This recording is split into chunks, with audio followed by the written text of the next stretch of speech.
Welcome, everybody, and welcome to our final board meeting of 2021.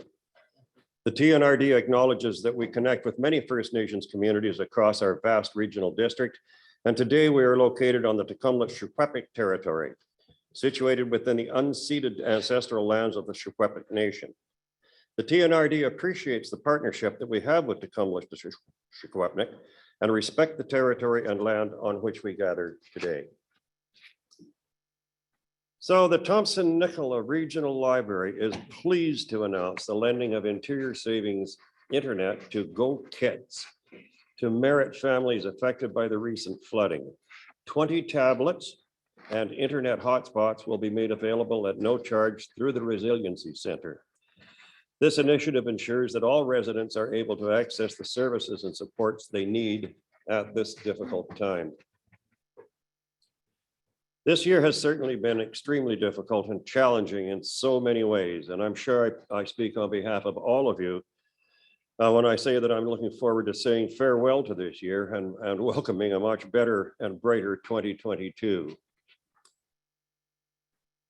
As for upcoming meetings and events in the new year, pending board approval of the 2022 schedule at today's meeting, we will have a regular board meeting on January 20th, a policy review committee meeting on January 20th, and a committee of the whole meeting on January 21st. A couple of quick housekeeping reminders. Please remember to turn your speaker on while you are speaking so that the people on Zoom can hear you. However, there can be only 3 speakers on at one time in this room. If your speaker suddenly stops working, it's because others need to turn theirs off. So please remember to turn your speaker off when you are finished speaking. Also, you'll see that there are power outlets on top of your tables for your devices. If your device is plugged in and the power is not working, please turn the power bar on underneath the table. Today in your blue folders, please find financial disclosure forms and any mail you may have.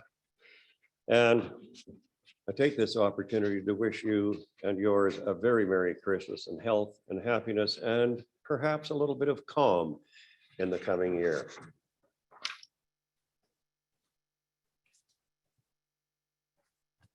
Are there any additions to or deletions from the agenda? Seeing none, I think that takes us to minutes. The minutes of the regular board meeting, November 18th, 2021. Moved and seconded. Is there any discussion? Seeing none, all in favor? Carried. Sorry, opposed, if any? I didn't see anyone opposed. That's carried. We have bylaws from public hearing reflecting the zoning amendment bylaw 2744 for 5600 Adams West Forest Service Road, Adams Lake. And there are a couple of recommendations. Is there any discussion? Director Ward. Director Stamer, I'm sorry. Thank you, Mr. Chair. Mr. Savokova isn't here, is she? No, okay, that's fine. I had a question we were talking about density, and the only question I had, and it wasn't an objection, it was just to determine. The proponent was looking at building cabins, and we were wondering if going in the future, if they would have to rezone if they wanted to change that imprint. But from everything else that was brought forward, I didn't have any objection to it. So thank you. Thanks, Director Stamer. Is there any further discussion? Seeing none, as I say, we have 2 recommendations. Move one. Okay, I'm sorry. And all in favor? Opposed, if any? I see no one opposed. Thank you. That's carried. Move to. Moved and seconded. Is there any discussion of recommendation number 2? Seeing none, all in favor? Anyone opposed? That's carried. Thank you. That takes us to item number 6.1, which is the forensic audit report with a presentation from BDO Canada. And we will hear from Jervis Rodriguez, who's partner, and Simon Paget, Director of Forensic Disputes and Investigations.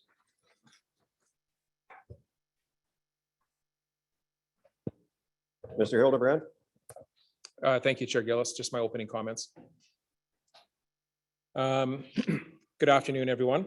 Can everyone hear me okay on Zoom? Great. So good afternoon. Thank you for being here today as we provide you with a summary from the BDO forensic audit. As Chair Gillis said, Jervis Rodriguez and Simon Paget are with us from BDO Canada and will be taking us through a PowerPoint presentation that summarizes the key findings from their investigation. Before we get started today, I wanted to take a moment and just explain what a forensic audit is. A forensic audit is much more specific and detailed than a yearly external audit that all local governments are subject to.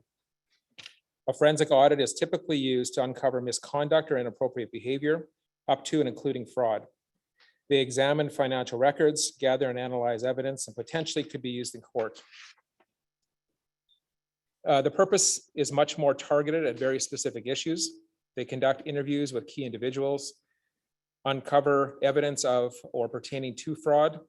Examples could include expense fraud, procurement fraud, bribery, or corruption. They are significantly more detailed in the review of samples. And then finally, a forensic audit is often considered a critical independent process to ensure allegations are taken seriously and to restore trust in an organization and the public. Thank you to Ms. Campbell, our corporate officer, and Ms. Soltis, my executive assistant, for their tireless work in providing the necessary details and information to BDO. Thank you to our managers and finance team for providing the data that we were looking for throughout this lengthy investigation. And most importantly, thank you to our staff, both past and present, as well as contractors and partners that provided key information to the BDO team. My next comments are something that I feel very strongly about, as I, along with Randy Deal, the previous interim CAO, have witnessed firsthand through this investigation. This is a very difficult and emotional experience for many of our staff, and it is important that the board fully understands the impact. This investigation will reveal significant gaps in policy, procedures, process, and practices, and how they were exploited, with no concerted effort to identify them or make the changes necessary to eliminate them. Our staff deserve better. Our staff deserve to be heard, secure in the knowledge that they will be listened to, that they will feel safe at work, and that appropriate actions and/or changes will be made as a result. We are also fully aware that the facts that the residents, we are also fully aware of the fact that the residents and taxpayers of the TNRD deserve better. Having seen the detailed audit, we know that we have a lot of work ahead of us to regain their trust. That work has already started and will continue for as long as necessary. It is certainly my opinion that we fully accept the conclusions of this audit and the mistakes that were made over years leading to this point. I also strongly feel that the TNRD should accept and own all recommendations made by BDO Canada, and more importantly, that the entire organization moves forward with continued implementation of policies and best practices that will benefit the TNRD as a whole and the constituents it represents. Of course, I will leave this critical decision to the board and will take your direction. As you will see, BDO will be identifying key areas of control weakness that the TNRD need to address, and this will be my focus moving forward.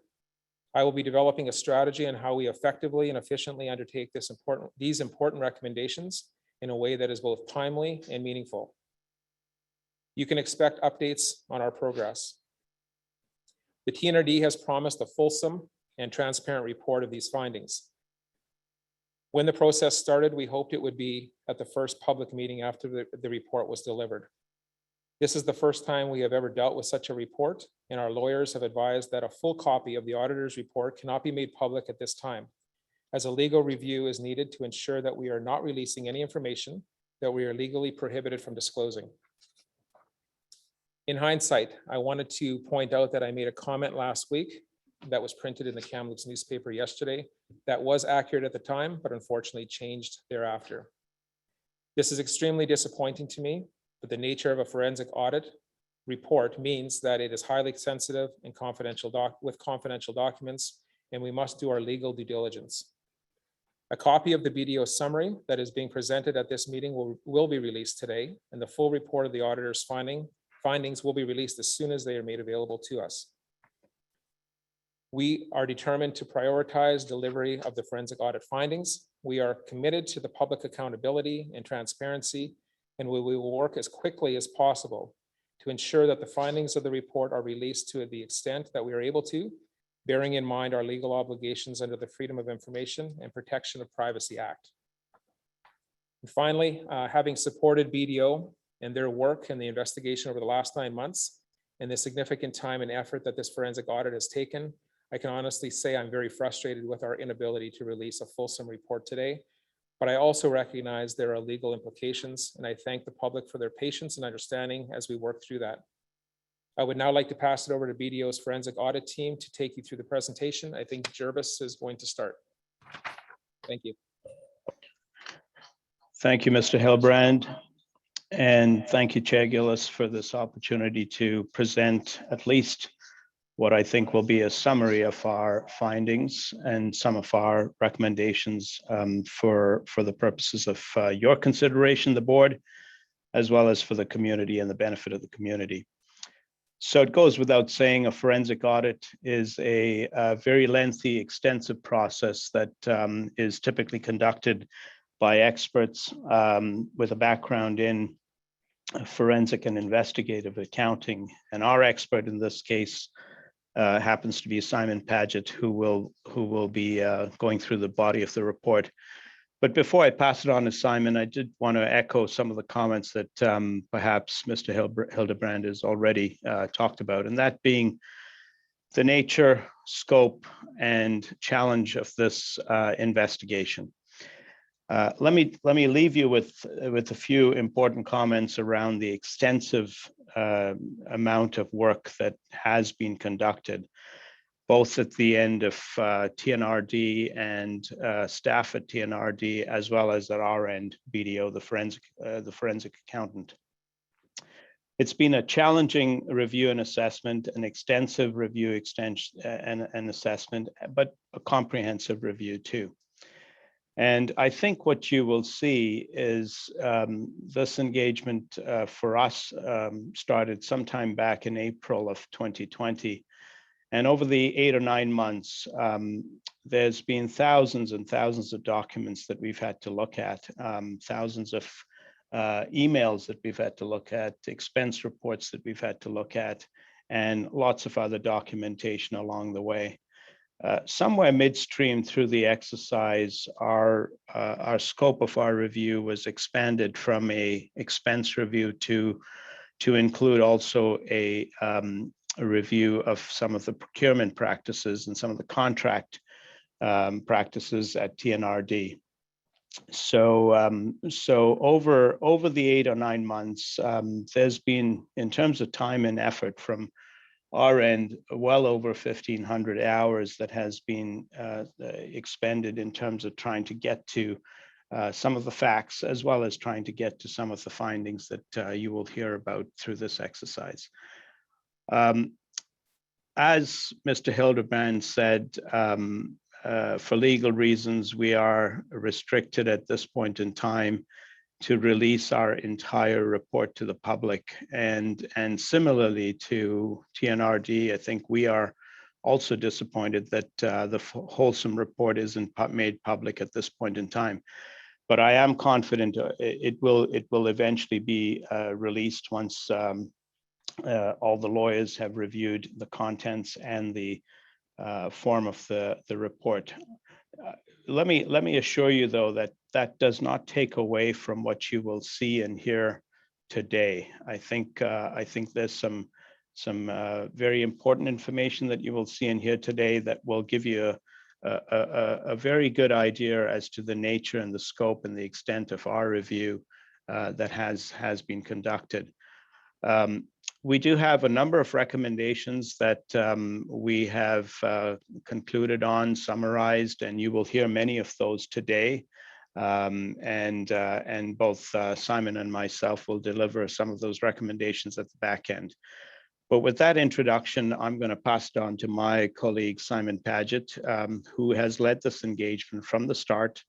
And he will now go through some of our slide presentation information. Simon? Yeah, thank you, Jervis. Thank you, Scott. And very importantly, Merry Christmas to everybody, and I hope also that we all find some calm in the next year. I'm just going to share my screen with you guys.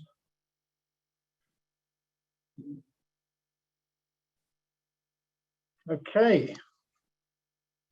So this is the results of the special forensic review into the expenses and procurement review. So thank you for giving me this opportunity. Table of contents. We're going to talk about, first of all, the scope of the work we've done, a massive amount of information and documentation we've looked at, and the time period. Then we're going to look at the summary of observations, and we'll be finalizing the discussion with our recommendations. So let's get straight into this. The scope of our work with regard to phase one, first of all, which of course was the expenses of management and the board. So we collected and reviewed, originally extracting somewhere over 45,000 pieces of information. And that was narrowed down by keyword searching and review to substantially looking at 12,000 documents. We also reviewed all of the related policies and bylaws relating to what we're looking at, and the code of conduct. It was over 12, it's 12 to 13 documents. We extracted and reviewed information from the SOFI reports. That's the statement of financial information. You'll see some of those extractions. The expense reimbursement, we just move, Zoom's very good at putting photographs of everybody in front of the writing. Expense reimbursements and per diem reviews. We reviewed 876 management and 264 board expenses. The expense reports and the documents as well attached to. In quite a lot of those situations, there were many invoices and receipts attached. As you'll see in quite a few of the documents, there weren't. We also reviewed about 75% of the 7 members of management, and 25% of the expense documents relating to the board, and 100% of the former CAO's expenses. And then we did our drafting and review and editing the reports. This is phase one scope. The period of the review was, of course, 2015 to 2019, that 5-year period. Phase two related to the procurement activities. The procurement and vendor review, as we call it. We reviewed several projects. The former CAO's per diem analysis, excuse me, telecommunications expenses, that particularly relates to where the telecommunication equipment was not at any TNRD premises. It was at individuals' premises. Investigative due diligence work, something we do in all our investigations. This relates to background searches and trying to find out background information. Prepared and conducted over 20 interviews. Investigation reports. One was anonymized, one was a full report, so actually 2 versions of that. Recommendations reports, which we'll go through later. And generally, meetings, discussions, correspondence with TNRD, management, employees, external parties. We have to prepare work plans for everything we do, manage our project. Travel to Kamloops, I must say, was very limited. We're very cost conscious on that because we are, of course, in Vancouver and we all have electronic equipment now. So we only visited at the very early stages to gather information and also to conduct some interviews effectively, I think, last week. BDO quality review, very important to us. And there were some other additional requests, which I'm just going to quickly summarize now. We were asked during our investigation scope to look at a couple of other things, or 1 or 2 other things. Review of an event where there were some concerns. The per diem analysis, which was actually for a 6-year period. We did some work on that. The telecommunications previously discussed, that was additional work. I guess you can say this is why a lot of this wasn't presented at the last board meeting. Conducted additional interviews. Many of these interviews we didn't decide to do till later on as information became apparent to us. Most of the interviews were a lot longer than we budgeted for. People were very willing to stay longer and talk to us in more depth. Additional targeted email review, investigative due diligence, extra checks that we needed to do. The anonymizing the report did actually take a lot of time and effort because of the many annexures and attached documents that needed to be sanitized or anonymized, and board presentations and attending these meetings. So that's a list of the scope of the work. Let me get straight into some of the findings of this investigation. So, as I said, we looked at some SOFI reports to try and get some comparatives of some of the numbers we were looking at with comparative regions and municipalities. This one here is on the CAA remuneration. And you can see from the key at the bottom that the red is the TNRD. The other colours are other averages of other municipalities. Which ones did we choose? We chose ones with similar asset bases, similar asset values in balance sheets, similar revenue streams, and also the bottom one of the blue one is the neighbouring and similar geographical areas. So we can see straight away from these charts over the 5-year period that the red bar is specifically higher than the others consistently. The red is the CAA expenses of TNRD. In particular, 2017, the red bar is substantially higher. There is a reason for that. There was some overtime in there for one of the emergency operations. So summary of that slide is comparatively speaking, CAA remuneration and overtime significantly higher at TNRD. Similarly, we thought it'd be interesting to do a comparison of the expenses of the CAO, the former CAO. On this chart, it's blue. We just like to change our colors randomly. The blue TNRD CAO expenses, we can see are significantly higher than the other similar municipalities in the region. We also looked at, in our analysis of expenses, food and beverage vendors. And this is a review of the total amounts, dollar amounts spent at particular vendors and numbers of visits also. So we can see on the left-hand side over the 5-year period, Nandy's at the top was a spend of 26,000. Then Terra, then Dorian, and we go down the list. We just categorized ranked the top 10 in terms of the dollar value spent during each year. On the right-hand side is the number of visits, and you can see the number of visits more frequent to coffee shops, so Cafe Motivo, Hotel 540 at the top. I think one of the things that stands out to me is the fact that Nandy's is the biggest spend on the left-hand side, but on the right-hand side, it's not the larger for numbers of visits. So the implication there may be that smaller numbers of visits, but larger values of each visit. And then we looked at these expense approvals processes, and we selected samples of expenses as mentioned earlier. We actually reviewed $755,000 worth of expense reimbursements in our sample. And we can see in those grey circles that $197,000 did not have itemized receipts as support. So that was 26% in our sample over the 5 years. 13,000 had no approvals, a very small percentage.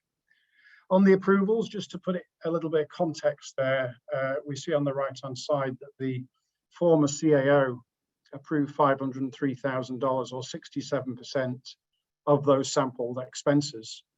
And the CFO approved 669,000 or 89% of the sampled expenses. So the reason that's mentioned there is that these two positions are very highly involved in the approvals process of the expenses, and in particular the expenses that we reviewed. We wanted to touch base on Barefoot Bistro simply because this has been significantly looked at by the public in the press. We did have a look at this. The amount expense at Barefoot Bistro was $8,600. The anomaly here, or the unusual thing here, is that the total amount of this bill was split into two transactions under the direction of the former CAO. So most of the bill was paid at the event, and an element of the bill, I think around 20% of it, was paid the next day by somebody else. Very highly unusual, not the normal way that we pay expenses in our employment. Individuals who attended were not listed. Again, this is something we would have expected, particularly for such a large event. And again, later on in our recommendations, this will be in there. We do expect listings of individuals. And in effect, there were some handwritten notes on these receipts, but they were kind of illegible and maybe indicating charge to general ledger codes, which is quite unusual. Usually the postings go to the cash book for reimbursement. So we don't understand why the illegibility, why there were no more details on these receipts. And there were no actual detailed itemized receipts. Of course, in a lot of these situations, the receipts are the credit card total amount being paid, not the detailed receipts. Meal expenses above threshold were a concern to us. So the bylaws and the policies do have thresholds, maximum amounts to be expended on meals. And we can see for each year, there are quite substantial numbers and dollar values of receipts in our sample selected that were actually above these thresholds. Top 5 food and beverage vendors. So Nandy's, as we recollect, was number 1 in terms of the dollar value. So we did an in-depth look at this in terms of Nandy's, and the fact that no itemized receipts were quite often the case. So of the $27,000 expended at Nandy's over the 5-year period, 25,500 of that was represented receipts with no itemization, no backing, no details of what was spent, whether there was alcohol or not, whether there were starters, mains. And that represented 94% of the value of that expenditure, which is pretty high, as you can imagine. 90% of the numbers of visits did not have itemized receipts. Secondly, Terra. We looked at Terra restaurants. Similarly, of the 20,000 spent at Terra over the period, 18,600 did not have itemized receipts, 90%, or 60% of the visits. We looked at Dorian Greek restaurant. Again, 80% of the value spent there, no itemized receipts. And Hotel 540, 76% without itemized receipts. The last one, I think, the K, is a small number of attendances because, and I wanted to show you this because it's 100%. Only 8 times were there visits, very infrequently. $7,000, so on average you can see that that's close to $1,000 a visit. So these are quite expensive meals and 0 itemized receipts. Gift cards were also a concern to us. So this very quickly shows us that we noticed 62 gift card transactions on our sample reviewed. $6,400 was the value of those gift cards from 27 vendors. We did see gas station gift cards significantly, 25 of those at $50. You know, whereas the other problematic expenditures, there are policies in place which are weak and have gaps in. there appears to be no policy relating to gift cards. So we'll see that again later in the recommendations. When we started to look at phase 2, we did several vendor reviews or procurement activity reviews, or you might want to call them tender reviews. These are reviews of not individuals' expenses, but the expenses of the TNRD itself, and they were quite substantial. We pulled the general ledgers for these expenses and selected large contracts. For example, one of them was the contract for your atrium at your head office there, which was in one particular year, I believe, about $1 million or just over $1 million. NNH contracting, that's just an example, but we looked at several vendor reviews. The concerns as to why we looked at them, well, we are aware there's a tendering process and policy which does state anything over $75,000 should be considered to go through a tender process. We wanted to check compliance with that. We were also made aware, and we hear concerns about the former CAO's relationships with certain vendors, and we wanted to check the reasonableness of those expenses. So, of course, if we look at the observations, we did see examples of cost overruns. The nature of the expenses were in some areas quite unique. There were anomalies in the nature of the expenses, whereby expenses on telecommunications, the addresses on those invoices were individuals' home addresses, TNRD employees' home addresses, not the head office expenses or anywhere that we would have thought you would have internet connections or telephones. The RFP processes, we did see examples whereby these were not being followed, particularly with regard to the $75,000 requirement to go through a formalized tender process. We saw examples of that not being followed. The frequency of meals relating to these particular vendors. I think if we talk about Nandy's again, very frequent meals relating to large expense pockets in your general ledger. And a lot of the interviews that we did, many people did talk to us about, we must look at these procurement activities. There were very many concerns surrounding this. And then we move on to the former CAO's expenses, where obviously a lot of the concerns were originally raised. This was the reason, I think, for the initial phase 1, the initial engagement.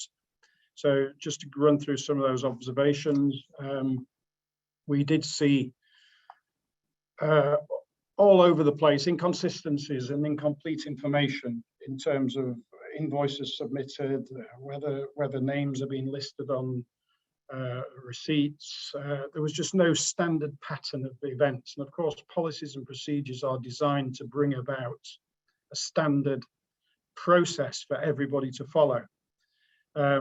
We saw, just going down the bullets now, second one, insufficient documentation in many examples. Of course, mainly the receipts. Splitting of expenses, we saw this as quite an anomaly and an unusual situation. We saw several examples of bills being split, dining, restaurants, food and beverage outlets, whereby several people would be attending, and they were directed by the former CAO to use their individual credit cards this time. Next time it would be somebody else. Charging expenses to general ledger codes, which is quite unusual. Maybe in our mind could be to try and camouflage or highlight the amounts and where they're being posted. False listing of employees on those receipts or credit card receipts.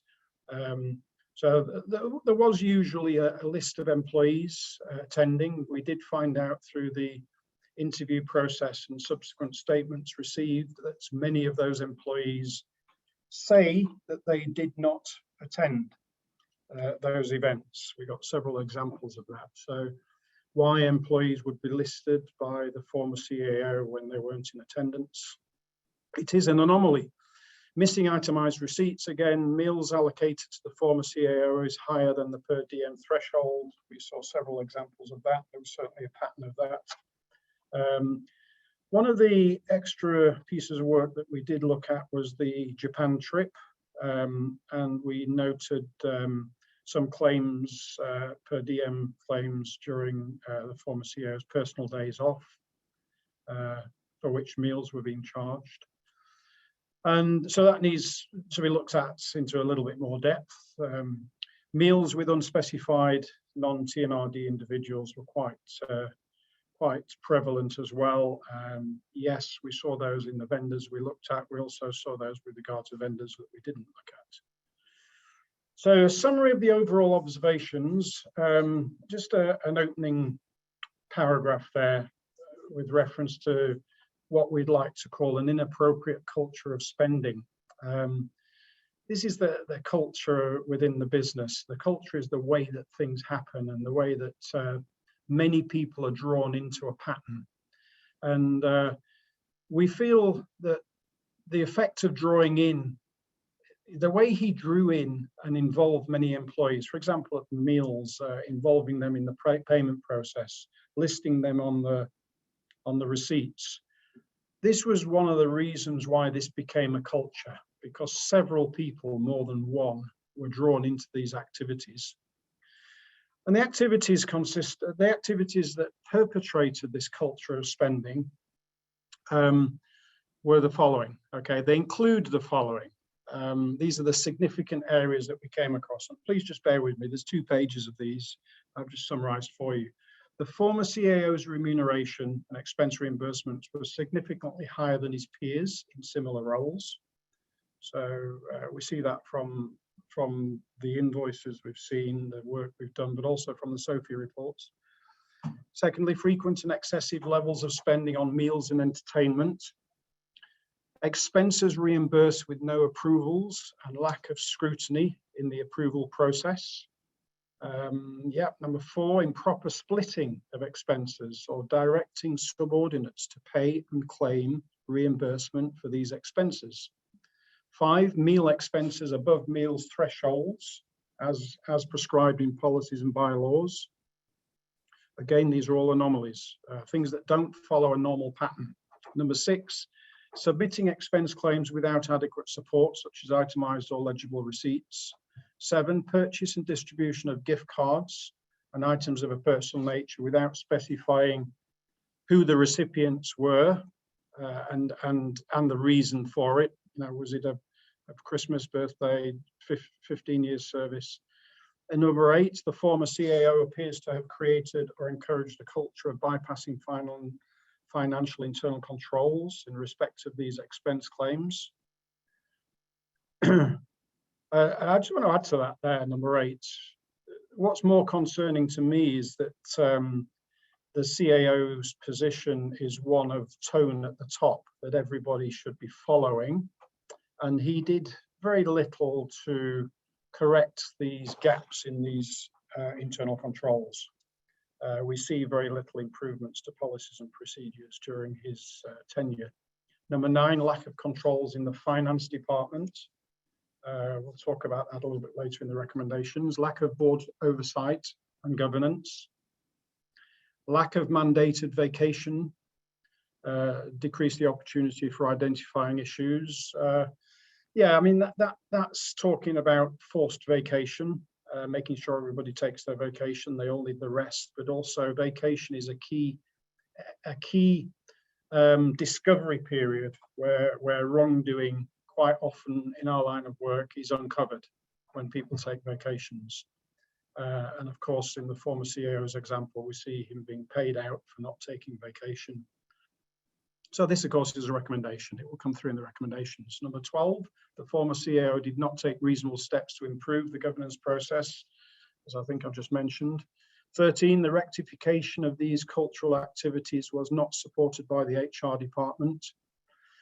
So there's a couple of things there. We did see several examples whereby we had to question the closeness of the relationship between the former CAO and also the manager of HR.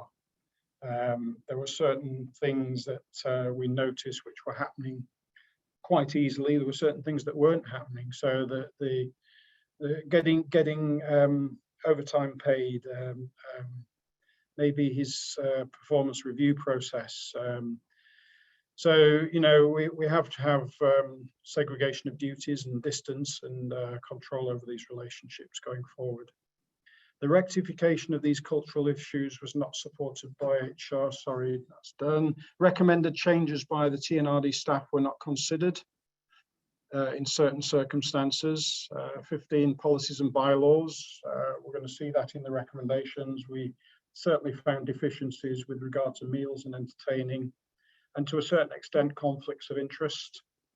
Conflicts of interest is quite well covered in the Code of Conduct, but there are rooms for improvement. Number 16, procurement activities, comparing contracts to invoice amounts and obtaining approvals. We saw in the vendor review, we saw significant areas of improvements that are required and recommended. And then 17 expenses, I think kind of duplicating what we've already seen, frequent and expensive meals, expenses not supported by itemized receipts, former CAO claimed meals in excess of per diem allowance, former CAO directed other attendees to charge meals on their corporate credit cards. There was a practice of writing names on the receipts of attendees who themselves actually advised us that some of them were not actually present. So false listing. Practice of writing charges to the GL instead of listing individuals' names. All anomalies and rather unusual. So now I'd like to summarize the recommendations, and I've grouped these into 5 key areas. And there will be a recommendations report released shortly over the next few days. First of all, I want to talk about it grouped into corporate governance activities and oversight. Then we'll look at policies and bylaws. Then we'll look at human resources, internal audit, and finance department review. So we've got 5 areas to summarize these into. So first of all, in terms of what we would call oversight, and this is the oversight of corporate governance, the high-level view. We do feel that there are some shortcomings at the board level. And, you know, our point is to be very constructive and offer recommendations here rather than be too critical. But we would recommend governance, ethics and fraud awareness training, at least on an annual basis to all board members and particularly new members. We would also, I'm pretty sure the constitution of the board, there's some fantastic skills. I would just want to be sure that there are financial skills on the, I'm not saying there aren't, financial skills and governance skills on the board. And I think more importantly, we'd like to see the board delegate more to its audit committee. The audit committee is a subcommittee of the board. And as such, we feel that the audit committee can do more to help the board control the governance in the organization. So for example, the audit committee, we know, spends a lot of its time with the external auditors, monitoring what they do, the review process. We do feel that if the audit committee had a charter, which is usual, the charter is the mandate of what its roles and responsibilities are, who it reports to. Obviously, it reports to the board, but also how it carries out its work. So what we're actually talking about there is giving the audit committee making sure it's got access to resources. That's not just financial, but also an auditor or a team of auditors, but certainly an auditor who can be in the business, doing all these reviews, checking compliance with the policies, updating the policies, making recommendations. We do feel that as though the audit committee can do a lot more here. Of course, audit committees do outsource this work. And I think to a certain extent they have used your external auditors to do this, but it's always good to have an independent internal audit function from the external function. Yeah, the audit committee needs capacity, or needs somebody to be doing this work. An internal audit body would be a good thing. Also, in their control and review of the external audits function, we would recommend that the internal audits looks at the rotation of audit partners or audit firms. You know, I mean, this comes up for renew every 5 years. That's fine, but maybe a review of that process. You know, we don't want to be really getting into the external audit, so we're actually trying to control the external audit function by the internal audit committee charter here. And it's good for the audit committee to, when they're looking at external audit, to ask for external audit quality feedback as well, to make sure that they are doing the right amount of tests on the control environment and things like that. And then third bullet point, so this all talks of the zero tolerance tone at the top. The tone at the top for a zero tolerance towards breaches of the rules, towards misappropriation or excessive spending. We like to term this as zero tolerance. That's what we need to be aiming for. And zero tolerance is more than just writing on a page. We do recommend that the CAO and the board, that they regularly publish things, articles, they regularly are on news radio reports, but they're always talking to the public about zero tolerance to try and get the message out there. That also goes for the CAO position. The CAO is an oversight position in terms of governance, and there's a lot of responsibilities with that position for a zero tolerance approach, which obviously we have not seen. The fourth bullet point, fraud risk assessment, is very much about corporate governance, particularly relating to fraud. This is a total review of the organisation in terms of its vulnerabilities in all the different areas to fraud risk, and have a plan through a fraud register to manage those risks. All those risks are cascaded down to the procurement manager, the sales manager, the CAO, the HR people. It all filters into their key performance indicators, and over time, fraud risk reduces. That's the objective. So an annual fraud risk assessment is something that we would consider the TNRD really thinks about. If I can just move on now, because time's going. Policies and bylaws. Let's look at that for a couple of minutes. So the Code of Conduct is a pretty good document. It's got a lot of stuff in there. We would make some recommendations, however, with regard to the Code of Conduct. In terms of, it does talk about speaking and whistleblowing very broadly. If you've got a concern, you want to talk to somebody, speak to your manager. We would recommend that be enhanced into a formalized whistleblowing process that ideally should be an external channel. I do believe that your current CAO has been working on this, and there have been certain improvements made. But whistleblowing, according to the Association of Certified Fraud Examiners, is the best way, the number one way of discovering and also deterring fraud. They do surveys every couple of years. So Code of Conduct, we call it whistleblowing. It also refers to conflicts of interest, and it's got an annual declaration to be signed, but we see no declaration for gifts. We would recommend a gift declaration of gifts received and given.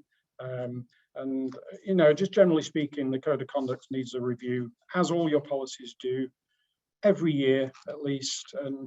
And in the event that you see something that triggers that it needs something else adding. When you're talking about conflicts of interest, for example, these should include family members. That doesn't seem to be in there. And approvals and authorization, basically in your policies relating to entertainment and gifts and the bylaws, we do see these gaps in terms of requiring receipts, lists of names of people are there. and everything we've discussed. So our general comment here is that an annual review of policies and procedures and the code of conduct should be performed. A couple of other points: human resources.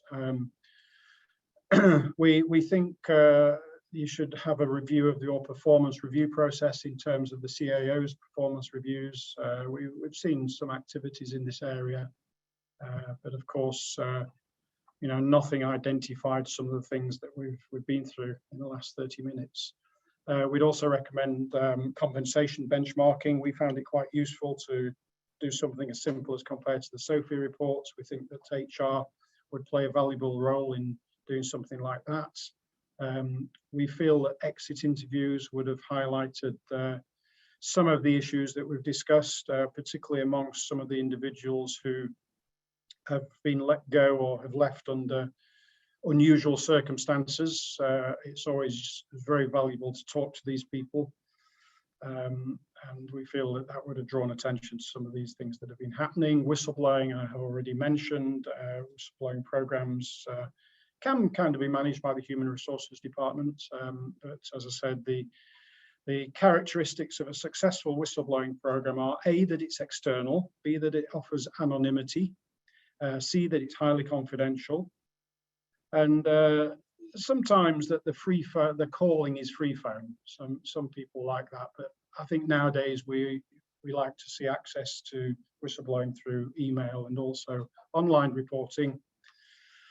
And then we've got training within HR. We feel, I've mentioned before, we feel that ethics and governance training, maybe let's extend that into fraud training, but certainly governance training throughout the organization, particularly at management level.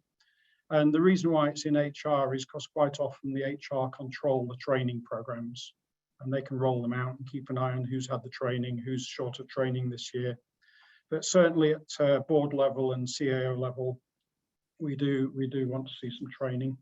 Internal audits, very significant recommendation this. We do appreciate that internal audit will cost you money. Just for one internal auditor, there will be a cost, but we see if this had have happened over the last X years, an internal auditor would have stumbled across this and seen it and saved you guys an awful lot of money. So that's going to come about by including the charter, by a charter and the internal audit committee, which will properly define an internal auditor's role. And don't get me wrong, you don't have to have an internal auditor on the payroll. A lot of organizations do outsource it. That is an option. But you do need resources. You do need the money and the individuals to do this. And then finally, in the recommendations, the finance, we just want to touch on the finance department. The finance department is crucial to, the finance department is your gatekeeper in terms of your money. And as we saw earlier with the circle, I identified a couple of problem areas. Then I identified that the CFO and CAO were very close to the approvals process, which had broken down. So we would make some recommendations with regard to the finance department, and those would include these. Let's relook at the duties and responsibilities of the CFO position, not really talking about an individual, but the position. The internal controls surrounding finance. There are many internal controls, like your bank reconciliations, your ledger reconciliations, reconciling the general ledger to all the sub-ledgers. These all have to be checked, and this all ties in with the recommendation on the audit committee and having an auditor. So our recommendation is that the auditors, one of the auditor's primary roles is the internal controls relating to the finance department and checking that those reconciliations are all being done, checking that a good sample of expenses are all being approved correctly. And of course, the third recommendation under finance is compliance with the bylaws and the policies. The internal audit role would check compliance and also rate recommendations on an ongoing basis if those policies and procedures need to be enhanced. So you can see we're not laying so much blame in particular areas, but we are recommending the exertion of control surrounding those areas. And in my mind, the internal audit function under the internal audit committee is crucial to many of these recommendations. So, Merry Christmas to everybody. I think Jervis will close. Yeah, thank you, Simon, for the summary of those observations, findings, and recommendations. And I do want to close on a positive note. I am sure for all of you members of the board and for others participating, this has not been a fun exercise by any stretch or any imagination, and it's taken a long period of time. There are a number of recommendations that we've outlined in our report, and I really think there's a unique opportunity for TNRD to really move forward on a very positive basis. You've got new leadership at the top. You've got new in-house counsel, and I believe you've got a unique opportunity to see some of these recommendations, and both as senior management, but also the board need to grab a hold of these recommendations and start to systematically implement change. Some of these things have already been addressed. I know Mr. Hildebrand, Ms. Campbell, others have started to make some progress in certain areas, but I think you really need to take an inventory of all of these recommendations and say to yourselves, what can we put into action over the next 3 months, over the next 6 months, and you know, there's a lot here. Simon summarized them in terms of 5 or 6 different themes, but there's probably 15 or 20 recommendations that need to get addressed by TNRD. I think the tone at the top's there. I believe the board is very interested in moving forward on a positive basis. And I think the biggest opportunity is for the board to take control of this situation, take ownership of the key recommendations, and ensure that with the help of the senior management, the executive at TNRD, these are all actioned upon going forward. With that summary, I would like to thank TNRD, in particular, Mr. Hildebrand and Deanna Campbell and Katie Soltis and others who have been very instrumental in supporting our review. They've clearly acted in a very independent and objective manner in terms of working with us. Having said that, they've had to be supportive in terms of sharing with information with us, which they've done incredibly well. And when I talked about the hours and hours that BDO has spent on this investigation and review, I neglected in my introductory comments to comment about the number of hours that have been spent by TNRD, by senior management, and many of the staff at TNRD. So I do want to thank the group over there for their support and their level of effort and collaboration with us. And I will also take this opportunity to wish each and every one of you the best of the season. I do agree it would be nice to put this behind you and move forward into 2022. And I believe the best way to do that is to start to action some of the recommendations moving forward. So with that, Mr. Chair, Mr. Gillis, I'll turn the mic back over to you, and we'll take it from there. Well, thank you ever so much for that. Thank you for both gentlemen for your presentation. And thank you for mentioning the fact that many of your recommendations have in fact already been, if not implemented, at least acted upon, and they're in the process of being implemented. We appreciate the time you spent, and we look forward to hearing the final analysis there, the final recommendations to which Simon referred. So again, thank you. We have an addendum to the report, so we'll let the BDO folks out before that begins, and Mr. Hildebrand will present that when IT tells me that it's okay to proceed. All right, we will leave your meeting at this point in time then, Mr. Gillis. Thank you so kindly. Thank you. Bye-bye.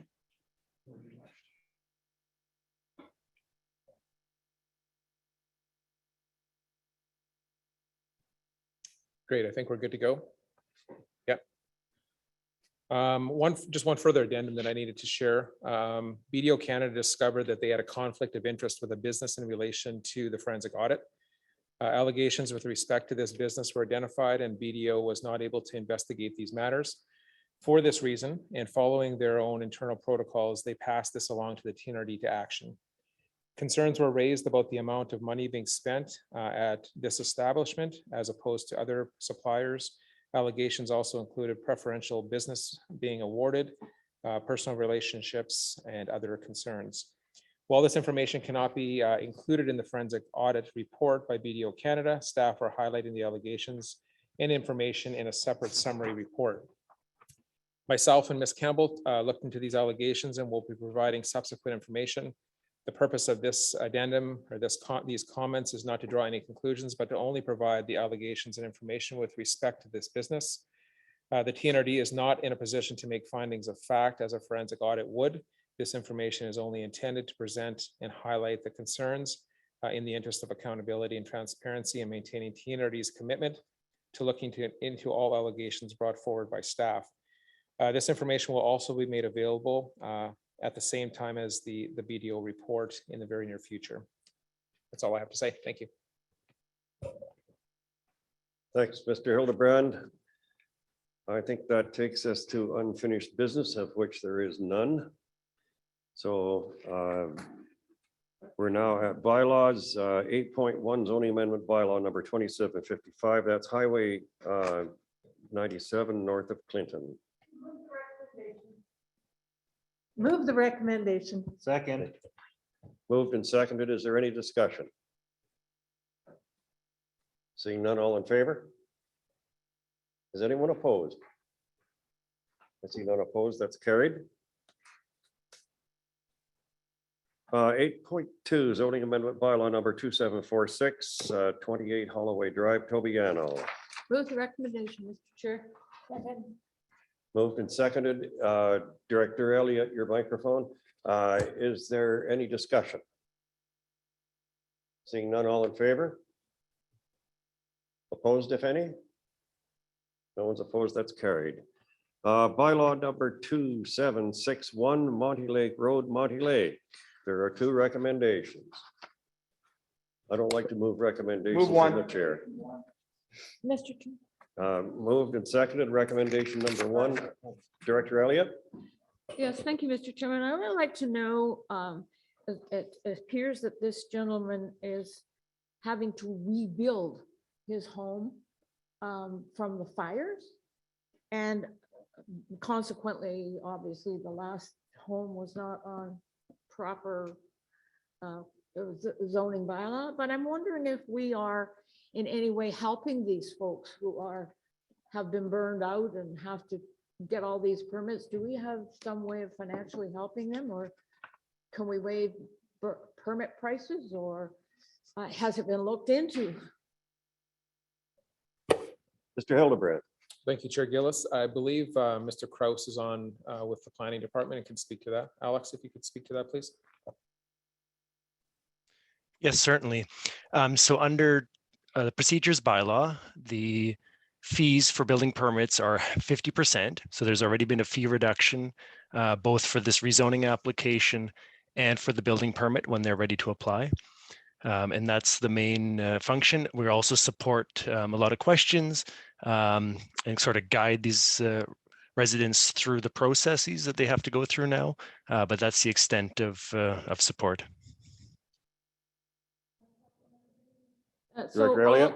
all the people now who have been burned out, all the Lytton people, all the Monty Lake and so on people, do they all have to have a permit to rebuild? All of them.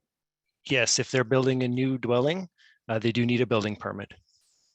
And so they're going to pay 50% of the regular building permit price. Under our fees, that's correct, yes. Thank you very much. Thank you. Thank you. Is there any further, Director Stamer? Thank you, Mr. Chair, to staff. Is there going to be any setback issues with the proximity to the highway and knowing that it was old pre-existing commercial and now we're going to be going more to residential? Is there going to be any issues if they have to do any widening or anything like that to the highway? No, we don't anticipate that being an issue in this case. There's another property just in front of this one that fronts onto Highway 97. They're not proposing to build on that lot. It's the lot just behind it. So setbacks shouldn't be an issue in this case. Thank you. Is there any further discussion? Seeing none, all in favor? Is anyone opposed? It's carried. Recommendation number 2, Move to. any discussion? None, all in favor? Opposed, if any? Number 2 is carried. That takes us to 8.4, the Noxious Weed Control Service Establishment Amendment, which brings a number of municipalities into the fold. Second. Any discussion? All in favor? Any opposed? That's carried. So now we have the provisional financial plan 2022 to 2026. There is a report from Mr. Ray. So I think we'll turn the microphone over to Mr. Ray at this point. Okay, thank you, Chair. Everyone can hear me okay? Okay. Yes, we hear you fine. Quickly share my screen. And start the presentation. Okay, can everyone see that? That may be the wrong screen. Hold on. It's tricky to do when you're on multiple screens here. Let me just see. Right now I don't know how to share the screen again. All right, let me just, sorry for the delay. Let me just see how to fix this. We can see it, Doug. You just need to put it into slideshow mode. Okay, I can't see it anymore. So, all right, we'll go from here. I think you're getting this, are you getting the entire screen? Yeah, okay.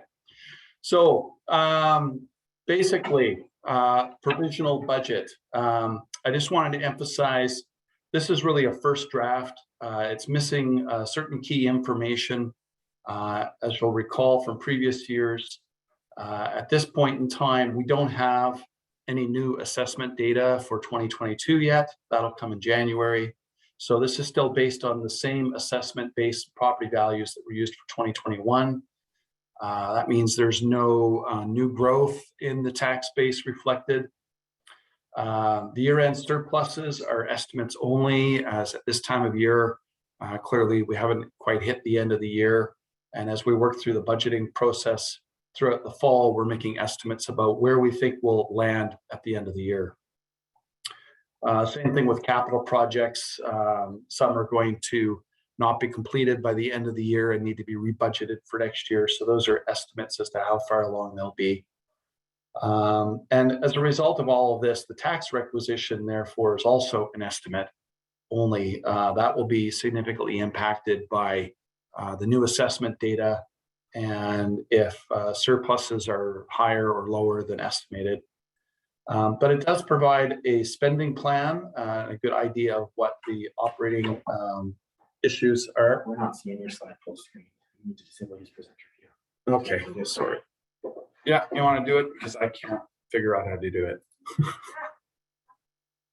Thanks to Dave.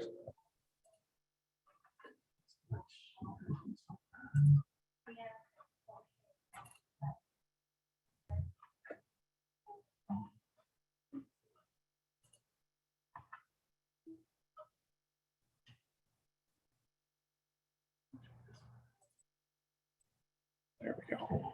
All right, thanks, Dave. Technology is wonderful when it works.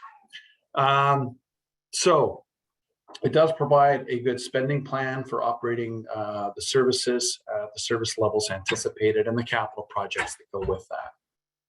And now,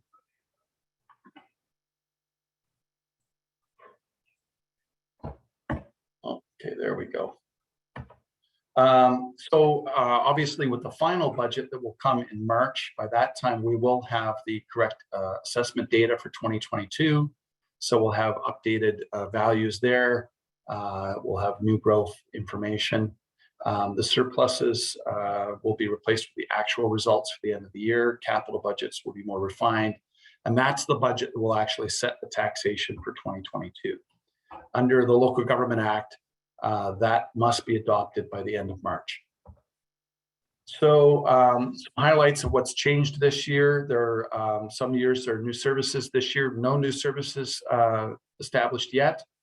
Some potential services being looked at in 2022, which could come online into a budget in 2023 or later. The budget does include 4 new staffing positions that were approved this year by the board. So that's included in increased payroll costs. And one of the more significant changes, the invasive plants wildfire recovery service, which was funded through following the Elephant Hill fires, funded through grants and not through taxation. That grant funding will run out early this year. So where last year we would have had a full 12 months of operations for that service, there's only about 2 months budgeted for this year. So if we look at the budgeted expenditures, they're actually down about 2.4 million or 3.35% compared to 2021. And just looking at this table quickly, that's based on the total annual expenditures comparatively. We also include in those figures this flow through of the municipal payments through the regional district, the MFA. So if you just look at the expenditures excluding that 13 million, it's a little over 4% decrease in total expenditures. But as we know, some of that is capital, some of it is operating, and some of it's what I've termed as extraordinary. So if we look at the operating, it's increased year over year by about 381,000 or a little over 1%, which is well within current inflation. Payroll costs account for about 41% of operating costs in total, 40% last year. And so as noted, part of that increase in the operating costs, 4 new staffing positions added. And when you look at just the costing of those 4 new positions, they actually add up to more than 100% of the increase in the operating budget. So clearly there have been some reductions elsewhere, with the primary one being that invasive plant service is now winding up. In terms of the capital budget, that's where we see a large decrease, about 7.5% or about 1.7 million. That's mainly making headway on projects that are ongoing or completing projects. One of the main ones counted there, the water meter installation project that was 100% funded through grants. It was mostly completed in 2021. There may be some minor work left to roll forward to the next year. But that's about 953,000 of that reduction in the budget. I should mention, I'm going through this rather quickly. I know it's going to be a long meeting. I have arranged to have all of these slides emailed out to the board. So I've included some of the stuff, some of the detail in these slides that you can review with a little bit more time later on. But I did prepare this one slide that kind of highlights some of the significant capital projects included in the budget this year. One of which is coming up later in this agenda around civic building office renovations. There's construction of an eco depot in the Cache Creek, Ashcroft area. A number of other solid waste management projects. That's the total amount there, about just under 1.9 million. There's still a water treatment plant to be constructed in Pritchard, just under 5 million. That's fully funded by grants. Black Pines well development is still on the books. Construction of 2 fire halls in Loon Lake and Tobiano, as well as some grant funded additions to fire halls in Blackpool and Bavenby, and numerous equipment purchases in the budget for the fire protection services.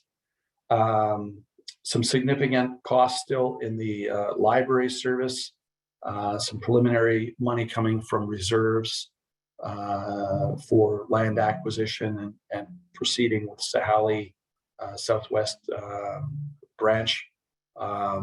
Also included in that other figure, the 2.1 million, is what we expect to get an insurance payout for the Lytton Library, which was destroyed this summer. So we built in using that money to rebuild there. The Civic Building still has some roofing and HVAC repairs needed. There's the what was the federal gas tax, the Canada Community Building Fund. That's money that we receive every year, and just some other miscellaneous sort of totaled minor projects as well. So that kind of gives you a bit of the list of the capital projects. What I was referring to as extraordinary in breaking down the expenses really includes those unusual or one-time items that are not necessarily capital projects, but not really ordinary operating costs either, such as the grant funding that we've received for the COVID Safe Restart initiatives. Some of that may be applied for capital projects, some of it for grants and aid. The majority of it has already come before the board to be allocated for use. There's about 412,000 still be allocated later in this meeting. And it also includes, quite honestly, some of those expenses that for the forensic audit and some of the legal costs that we're incurring this year and expect to still incur some costs next year that are not really kind of ordinary operating costs. To try and break out what sort of the ordinary costs versus extraordinary.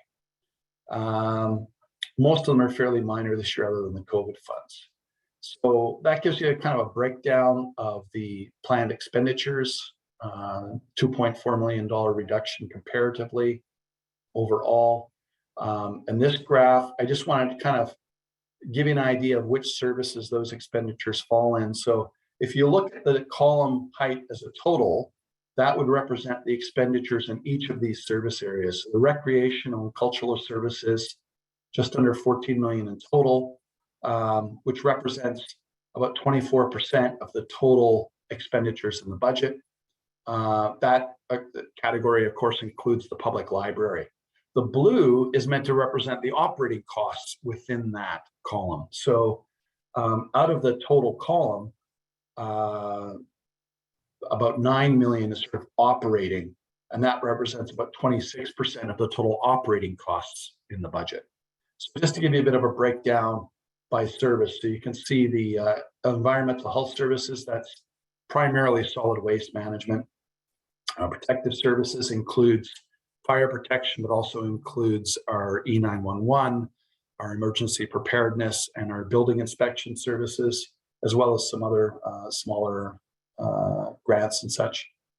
Utility services, you can see the vast majority of that is actually capital or other than operating.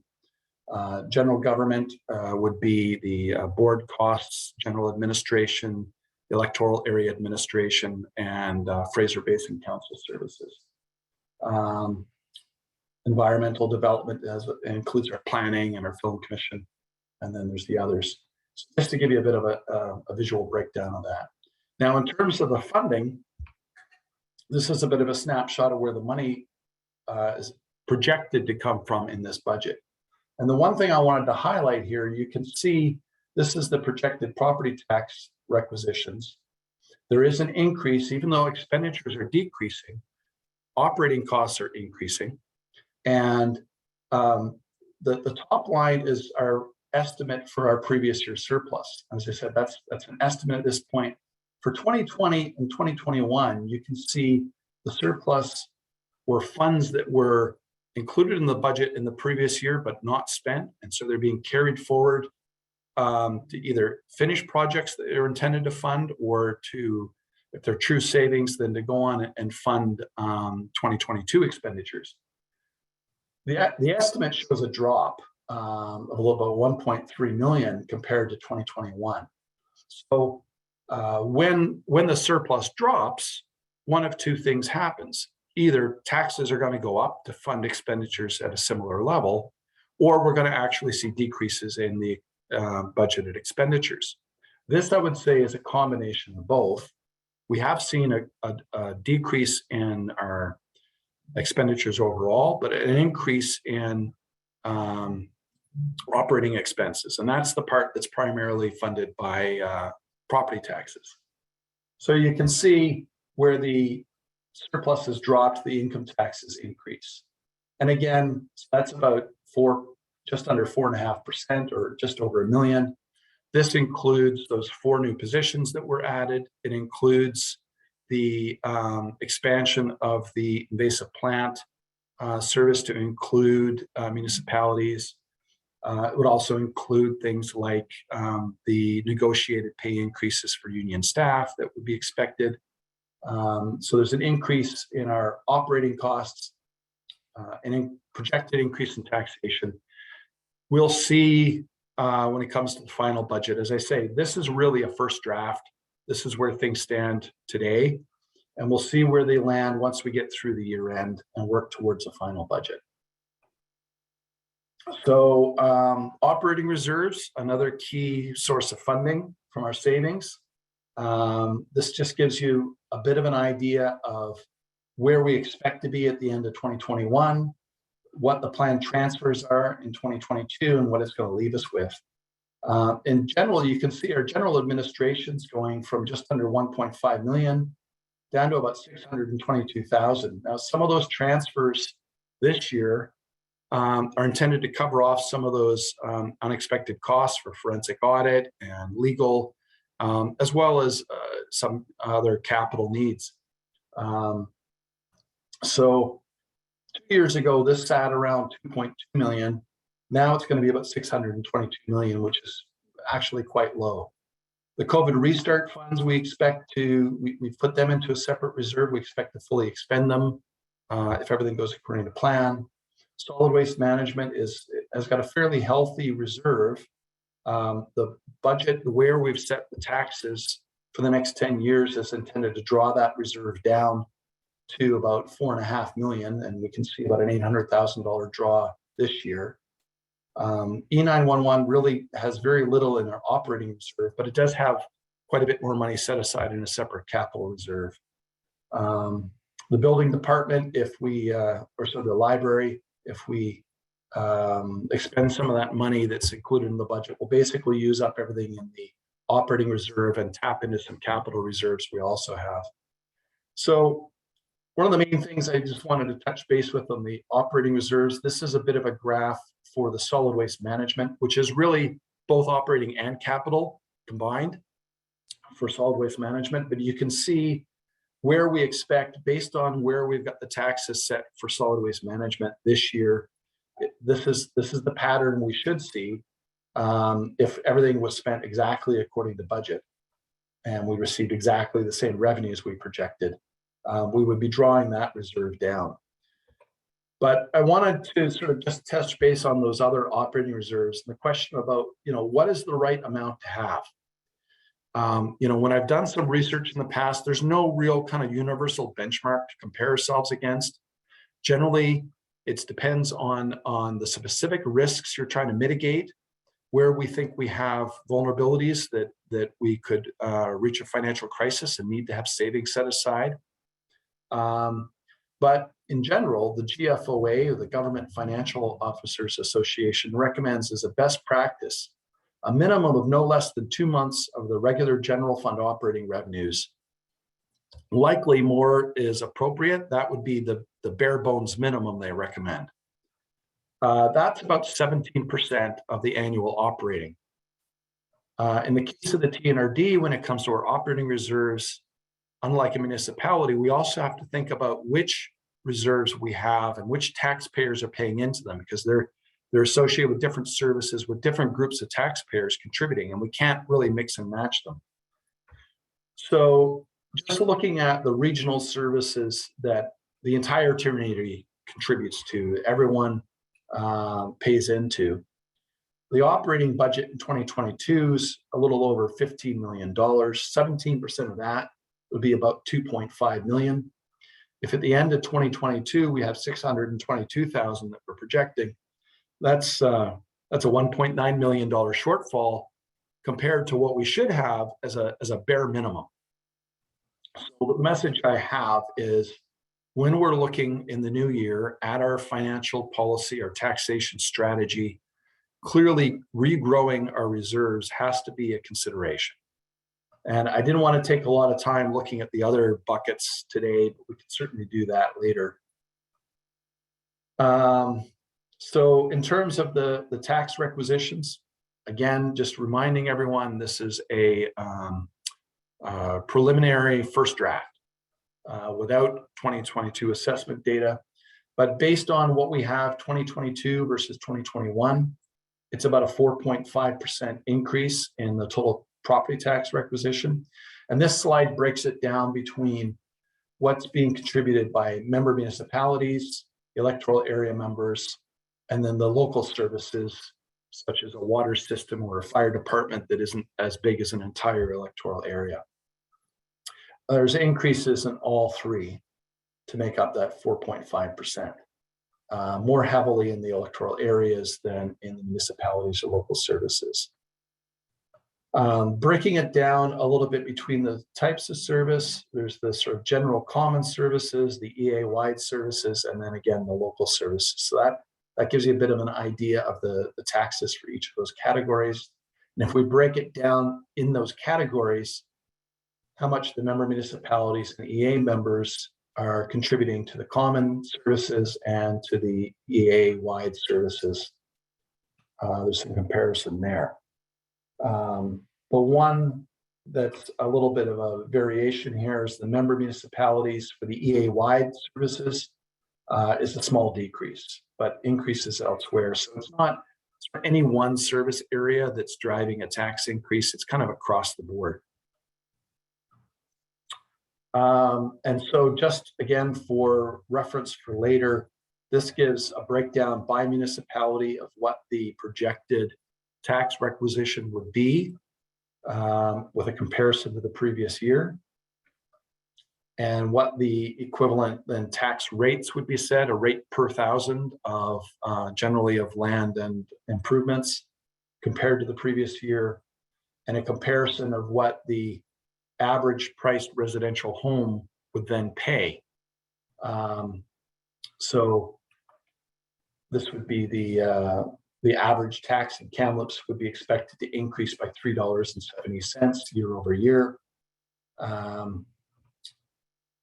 Same information for electoral areas, the requisitions, the rate, and the average tax paid on a average valued residential property.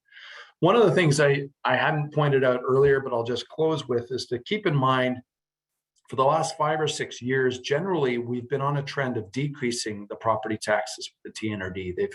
They've come down by about 1.3 million since 2015. And now we're starting to see it reverse and increase again. So although it's about a 4.5% increase over 2021, it's actually closer to a 2% increase over 2020, where 2020 taxes were higher than 2021. So realistically, a 2% increase over a 2-year period of time doesn't sound quite as bad. And it's still less in terms of total than if you go back even more years. So that was the end of my presentation. Thank you very much. Does anyone have questions for Mr. Ray, Vice Chair Roden? Thank you very much. Thank you for the presentation, Mr. Ray. Just a question about the property owners in thinking specifically of the village of Lytton and in TNRD area I around Lytton and around Spence's Bridge, who either have no properties left in any meaningful sense or who are unable to get there. Where does this leave them in terms of taxation from the TNRD? Thank you very much for the question through the chair. That's something I'm going to be following up with with BC Assessment. I know in 2017, with their number of properties lost with the Elephant Hill fire, I know BC Assessment made efforts there to adjust the property values in the following year. Most of their work on valuation is completed earlier in the summer. So most of the work they would have done to establish property values would have occurred prior to the fires or the floods this year. And one of the things I'm going to be doing is following up with them on what their processes are going to be to take that into account for specific properties in 2022. Again, I don't know what their capacity is or what their plans are. I know in 2017, the fires kind of were in the summer and they had the fall to kind of make adjustments. The floods have happened much more recently, and I just don't know that it leaves them sufficient time to actually do work to make adjustments specifically. But having said that, they usually release their initial assessment values in January. And then there's a period, an appeals process that they have throughout February where people can contact BC Assessment if they feel that their property has not been properly valued, if there's been something like a fire or a flood or some extenuating circumstance that could be taken into account. They could certainly address that directly with the BC Assessment Authority. And then the values that we use to actually set the taxes are based on the revised roll, which is usually released at the end of March, taking those appeals into account. Thank you. I have Director Brown, Director Blackwell. I think you're off the list. Okay, Director Rice and Director Singh. Director Brown, please. Thank you, Chair Gillis.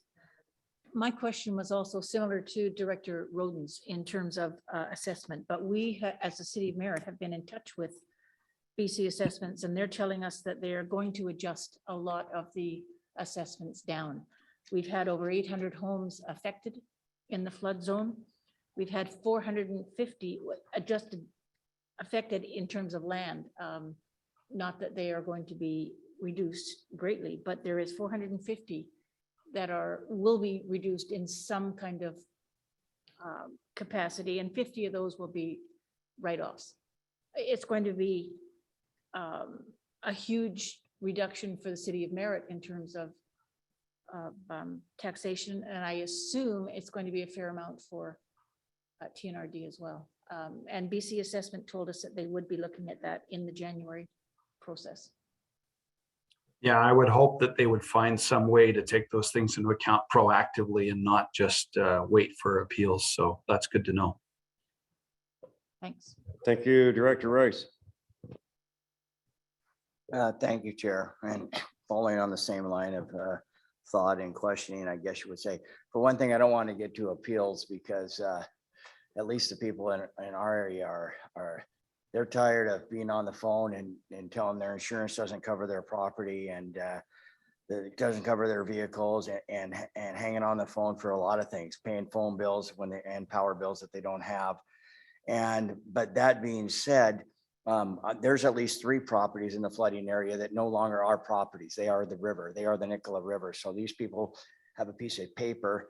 Most of them, well, 2 of them for sure, and the lady that has lost, those 3 properties not only are a river, but so it's a worthless piece of paper.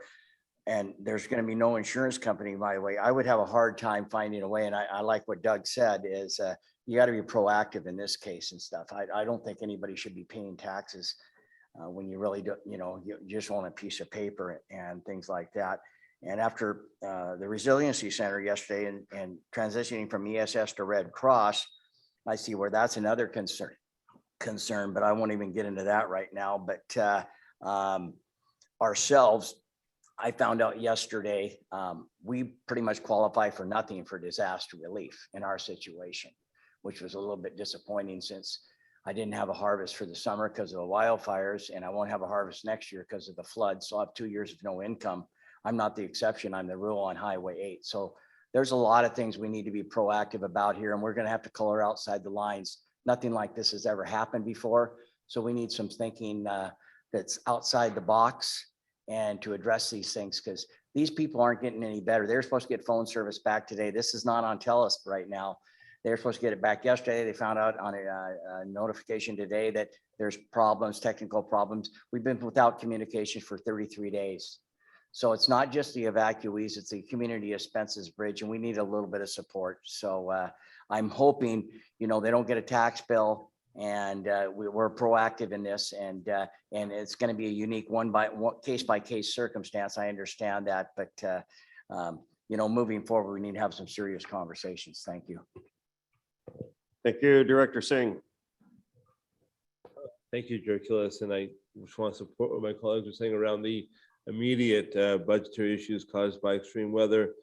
My question is more of a, I guess, a broad, more midterm question. Do we have enough of a baseline yet to understand potentially what the impacts would be financially on the TNRD operations from extreme weather going forward? So, like, I'm talking about, you mentioned the Little Library, and, you know, a question I have there is the insurance covering the whole cost, or do we have, you know, costs associated with that ourselves? Do we have EOC costs or staff backfilling other jobs that EOC people are kind of having to do within the EOC? You know, those kind of costs are becoming more and more apparent, and I would imagine more and more substantial. So, Mr. I really appreciate the comprehensiveness of all your reports always. I'm just wondering, I know it's very early days, but is there any indication we can get in the budget process this year as to what that might be as a line item, you know, going forward? Yeah, certainly. I think that's a good area to dig into. Mostly what, you know, as you likely know, with the EOC costs, the majority of those costs are borne by EMBC. So the process works where we get them to pre-approve the expenditures. Then we go and facilitate the service taking place. We pay the bills to the contractors or persons that are providing the services for the ESS and the EOC. And then we submit a claim back to EMBC and get reimbursed. So there's a cash flow issue associated with it, a temporary one for us. In terms of your question about additional staff, perhaps working outside the EOC, whose costs aren't necessarily being covered by EMBC, I haven't seen a lot of that yet, but I think there is a need. You know, and I can use my own department, the finance department, as an example, where once the fires die down and the EOC kind of quiets down, that's when all the invoices hit finance. And there's a huge volume of work to be done by my department, but yet no additional staff added on, and additional work for processing the claims. So that's actually one of the things that I've been talking to our HR department, is getting some temporary help to help facilitate that work. Well, and you might need permanent help, I guess, is where I'm driving at. I mean, I think that essentially, my understanding is the NBC covers the vast majority, but we're still covering some costs, even opportunity costs and staff backfilling. We're going to have costs in terms of, you know, insurance costs that we have to use, staff time, or in fact dollars. So, you know, I think some work does have to be done around that kind of stuff, and to assess the risks that we have that would, you know, around extreme weather in the region that would drive more spending that we would need to do. Thanks. Thank you, Director Rothenberger. Just a curiosity about the capital budget. A lot of the items that you listed, a lot of the projects on your list, are those that for which we already have funding through grants or have been approved by local service areas? And are those the only ones that actually would figure into taxation? I'm just trying to get a picture of that total of the capital projects that we have on the go, how much actually involves future taxation. Yeah, you're right. The majority of the capital projects are funded either through grants, debt, or reserves. So some of it is being funded through money already set aside in the past for saving for future capital. The vast majority of its grants and debt, a little bit of debt, not a lot. For the most part, the taxation component has to do with either the current operating costs, and in the future, once we borrow money for some of those capital projects, there would be parcel taxes that would be levied to collect for the debt payments. So in some cases, if you look at the future years in the 5-year plan, you'll see some parcel tax increases as debt payments come on board. But yeah, the majority of the increase in taxation would be driven by operating costs, not capital. Thank you, Director Christian. Yeah, thank you, Mr. Chair. Through you to Mr. Ray.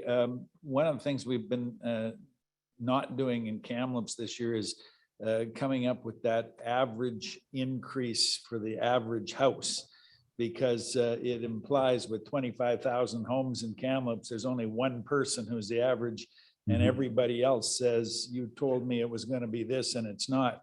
But I'm wondering, it's almost the corollary to Director Roden and Director Brown's question about declining property value. In Kamloops, property values have skyrocketed.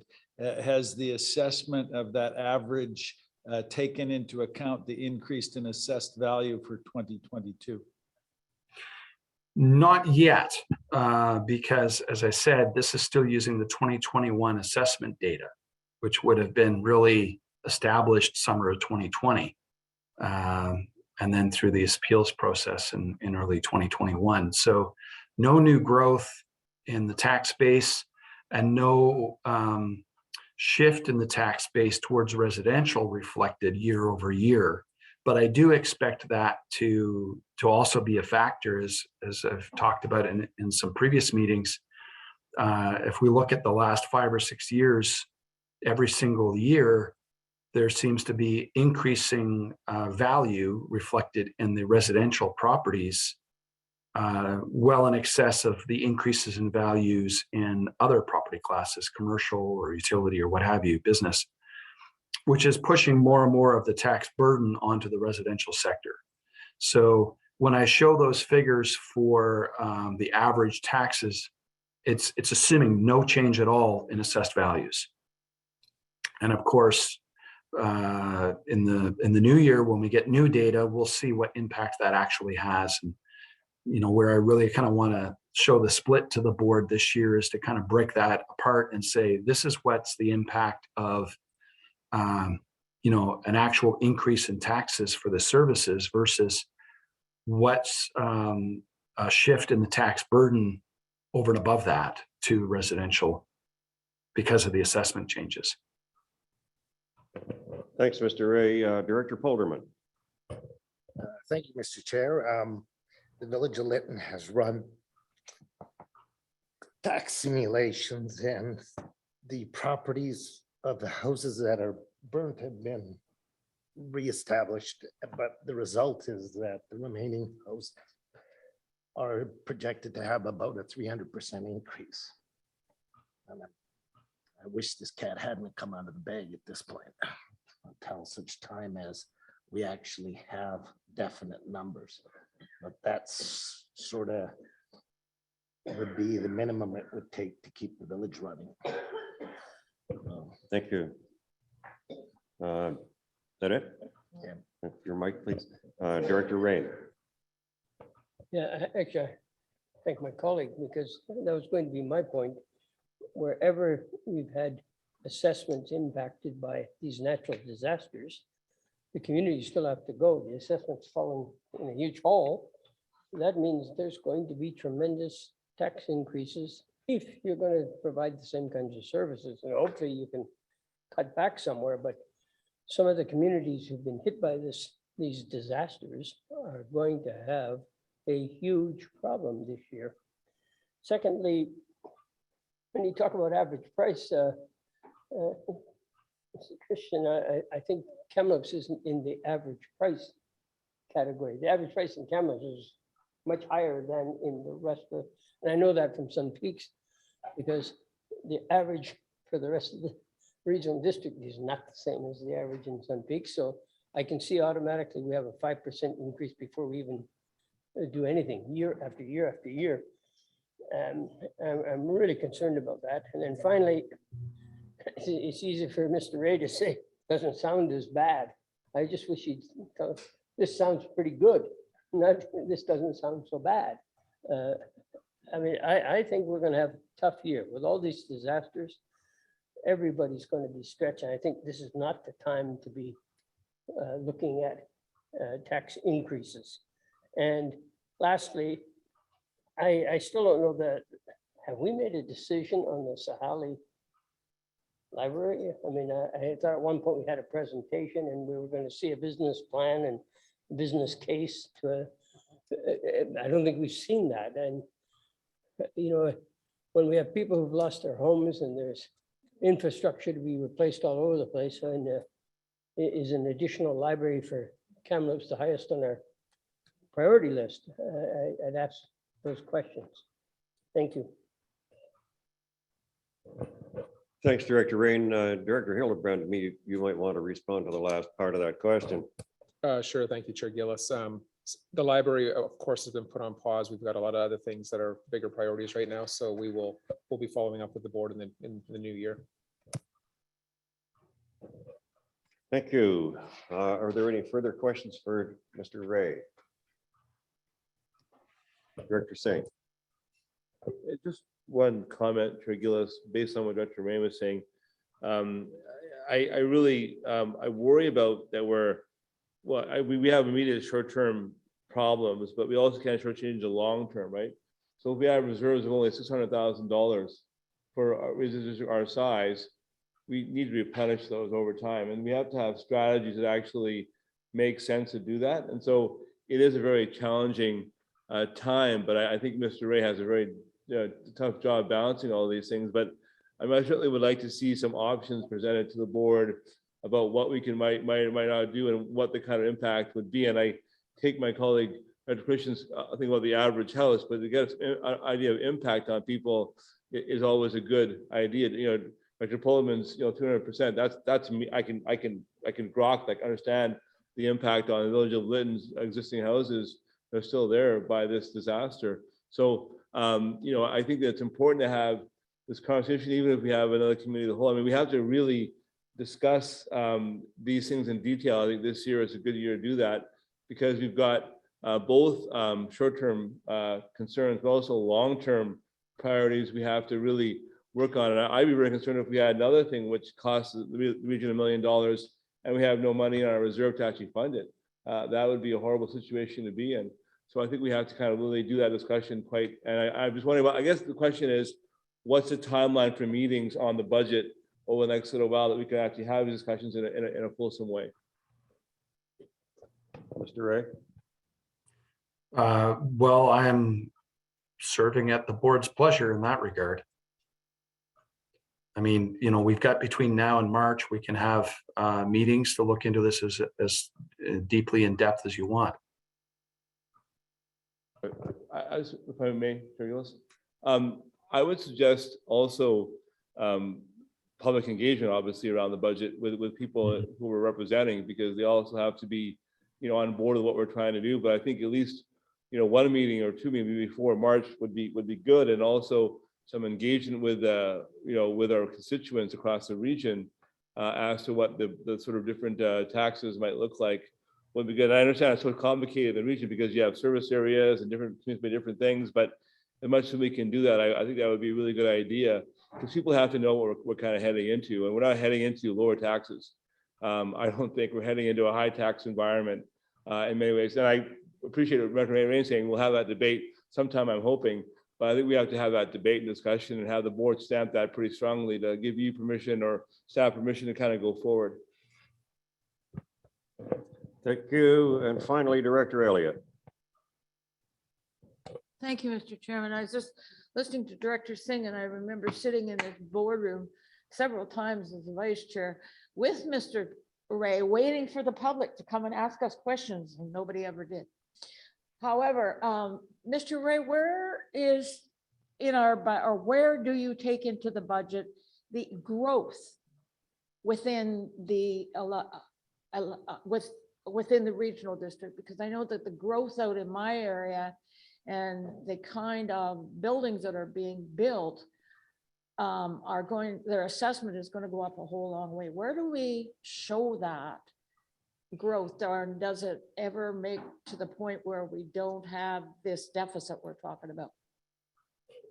Yeah, so the growth you're talking about, that's part of what's going to make the change between the property values that I'm using for this provisional budget and the new data I'll get from BC Assessment next year, where I could basically take the same budget and say, what's the taxes look like now based on everyone's assessment changing? And keeping in mind, it's not equal, as Director Rain said. Some places grow faster than others. And the way that our whole system has been created, right from the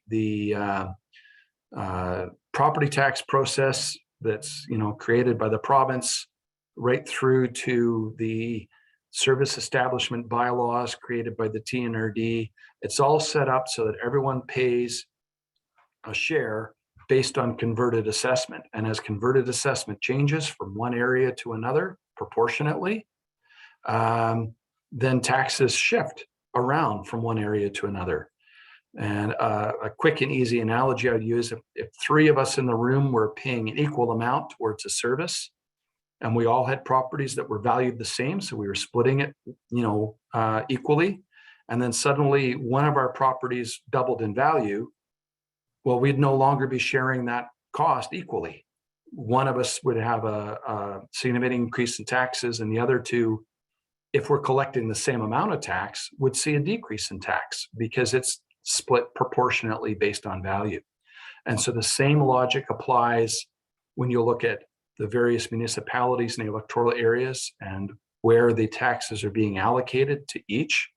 And the same applies when you're looking at residential properties versus other classes. And that's where the increase in market values of properties are attracting more and more taxes to those residential properties as they become more and more valuable in terms of what they could potentially be sold for.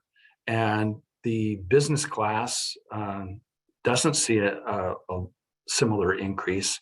More and more of the tax burden, not just new taxes, but more and more of the tax burden is shifting onto residential. What the new growth does is dilute that. It has an opposite effect. So if in the same example, three of us paying towards a service, and suddenly there's a fourth person paying towards that service, well, now it's being split 4 ways instead of 3 ways. So each of us would reasonably pay less. So if you combine those two examples, it's gone from 3 ways to 4 ways, but one of us, the property's doubled in value, somebody's property is going up regardless. The taxes are going up regardless. Everyone else is probably getting less, but even the person whose property is going up, it wouldn't have gone up as much because now there's a fourth person contributing into that pool. So that's where the new growth comes into play. And it has been sporadic the last few years. The new growth taxes have been much lower in recent years than it used to be. But it is you're seeing pockets of development for sure. Tobiana being a good example. Thank you, Mr. Ray. We do have 3 recommendations with respect to the provisional financial plan. Is there any further discussion? Seeing none, all in favor? Is anyone opposed? Director Ray? It's carried. Move to. Recommendation number 2 is moved. Second. Seconded. Is there any discussion? Seeing none, all in favor? Opposed, if any? Director Rain? And that one's carried. You moved 3, Director Elliott. Thank you. Moved by Director Elliott, seconded by Director Schaefer. Is there any discussion? Seeing none, all in favor? Any opposed? Director Rain, your vote's recorded. And Director Polderman. Okay, that takes us now to item 9, reports, but we are going to take a 5-minute break. And I want to speak to the folks from the media. I know that you've been waiting, perhaps not patiently, but waiting for a long time. I don't anticipate the rest of this agenda will be especially time consuming. We're going to hustle through a 5-minute break just because that's sometimes necessary for people. And then we'll go directly back into our agenda, and Vice Chair Roden and I will make ourselves available to you following the meeting. There will be, however, a question period. And that question period, we're going to devote to the public for questions. It'll be restricted to 15 minutes if the public has questions for any member of the board at that time. But other than that, we will be at your disposal. And I assume Mr. Hildebrand will be joining us, I hope, following the regular meeting. Okay.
We could do.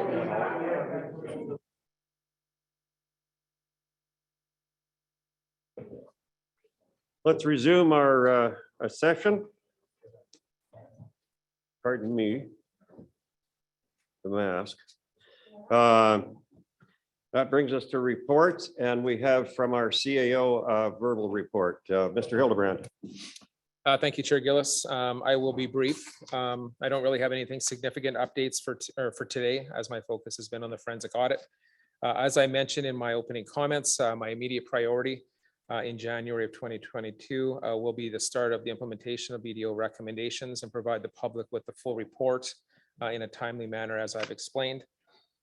The only other comment I would have is one to wish our staff, the board, and our residents a Merry Christmas and a safe and happy New Year. But other than that, I had nothing else. Thanks, Mr. Hildebrand. Item 912 is the Community Building Fund, Electoral Area P, Rivers and the Peaks. There is a recommendation. And so moved and seconded. Is there any discussion? I'm seeing none. All in favor? Opposed, if any? That's carried. 9.1.3 Community Works Fund, Electoral Area E. There is a recommendation. Second recommendation. Moved, seconded. Is there any discussion? There seems to be none. All in favor? Any opposed? No one's opposed. It's carried. So 9.1.4, the allocation of the remaining COVID-19 Safe Restart grant funds. There is a recommendation.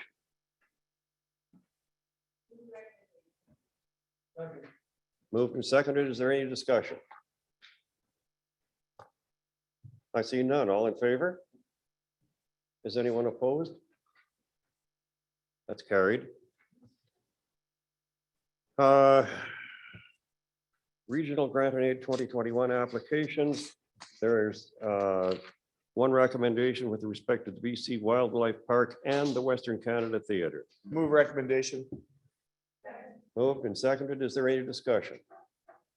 All in favor? Opposed, if any? Right. The recommendation is just the board consider and provide direction to staff. So I'm not sure that's, is it approved or not approved? Because that's not the recommendation. I asked the same question. My understanding is this means it's approved and the money goes out. Is that correct, Ms. Campbell? Chair Gillis, Director Ray, I believe, sorry, Director Ray, now I'm doing this. Scott did this earlier. Doug Ray set the recommendation up purposely like this because he didn't want staff to be saying that's what they're recommending. They're just presenting this to the board as the board requested that this come back to them. So I believe Mr. Ray's looking for direction from the board as to whether or not the board wishes to approve this additional $5,000 for these two organizations. Okay, so if I understand, I'll make that recommendation. If I understand you correctly, then if we approve this recommendation, if we move and approve this recommendation, then Mr. Ray will consider that his instruction to go ahead. Is that correct? Mr. Ray, I'll let you confirm that. Yeah, that's how I would take it, that if the board has voted in the affirmative, that means they are in favor of providing the grants. Thanks very much, Mr. Ray. Thanks. Is there any further discussion? Seeing Director Elliott.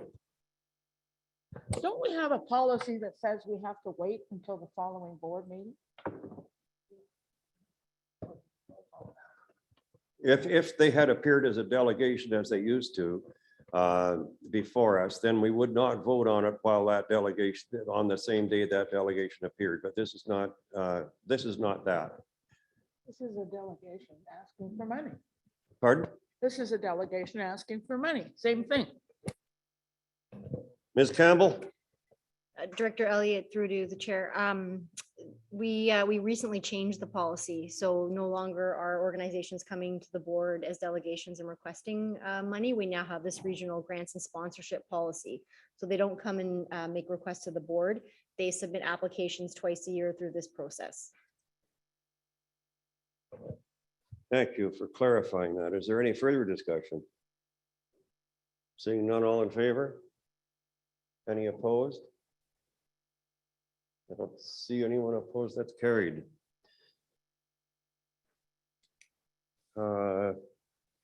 Okay, library service innovative interface contract renewal. There is a recommendation.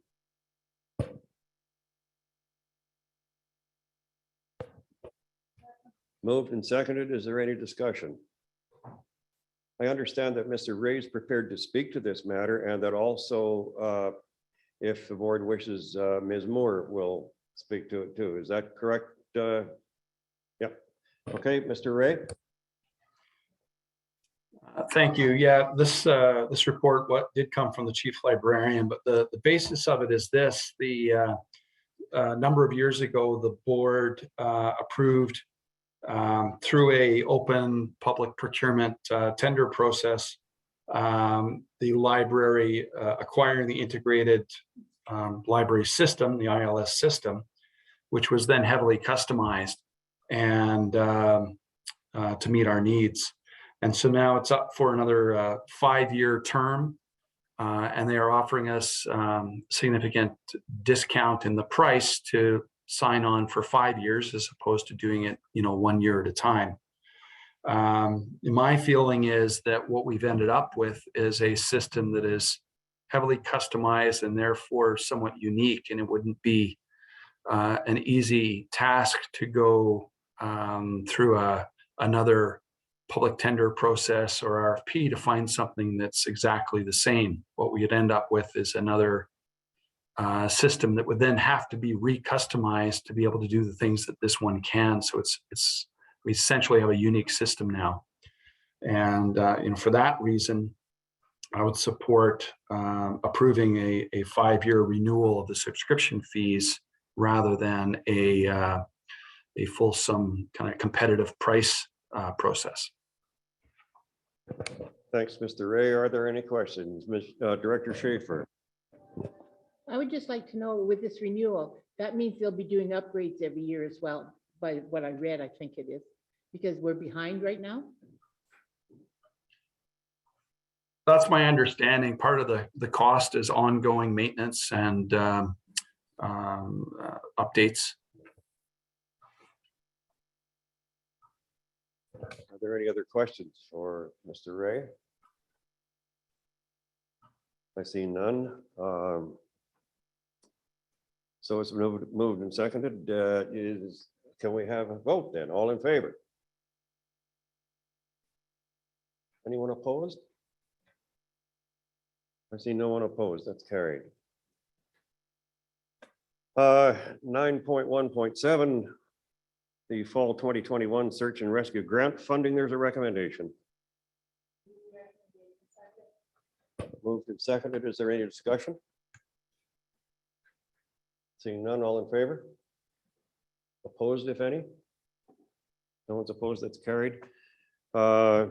We have the proposed 2022 board and committee meeting schedule, and there's a recommendation. Moved and seconded. Is there any discussion? I see none. All in favor? Any opposed? It's carried. That takes us to the building permit activity report. Might receive for information. Anybody move that? Any discussion? All in favor? Any opposed? That's carried. Takes us to committees. The audit committee, Director Rain.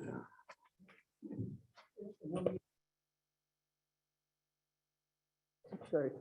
No meeting, no report, but we did meet today, and we will have a report for our next meeting. Thanks very much. Economic Development, Director Roden. No meeting, no report. Electoral area directors, Director Quinn, I guess, being the absence of Director Kershaw. Emergency Management Protective Services, Director Watson. No meeting, no report. Policy Review Committee, Director Sinclair. No meeting, no report. Thank you. Regional Solid Waste Management, Director Schaefer. No meeting, no report. Thompson-Nicola Invasive Plant Management, I think it's going to be Director Roden. Move that we accept the draft minutes as presented. Moved and seconded that the minutes be received. Is there any discussion? All in favor? Anyone opposed? It's carried. Regional Hospital District Director Director Christian, the chair. Thank you, Mr. Chair. There was no meeting and I have no report. Thank you. Utility Systems Committee, Director Elliott. Thompson Headwater Services, Director Quinn. Second. All in favor? Any opposed? Carried. Wells Gray Country Services, Director Schaefer. Move recommendation 1. Second. Moved and seconded. Is there any discussion? All in favor? Any opposed? That's carried. Move recommendation 2. Second. Moved and seconded. All in favor? Any opposed? That's carried.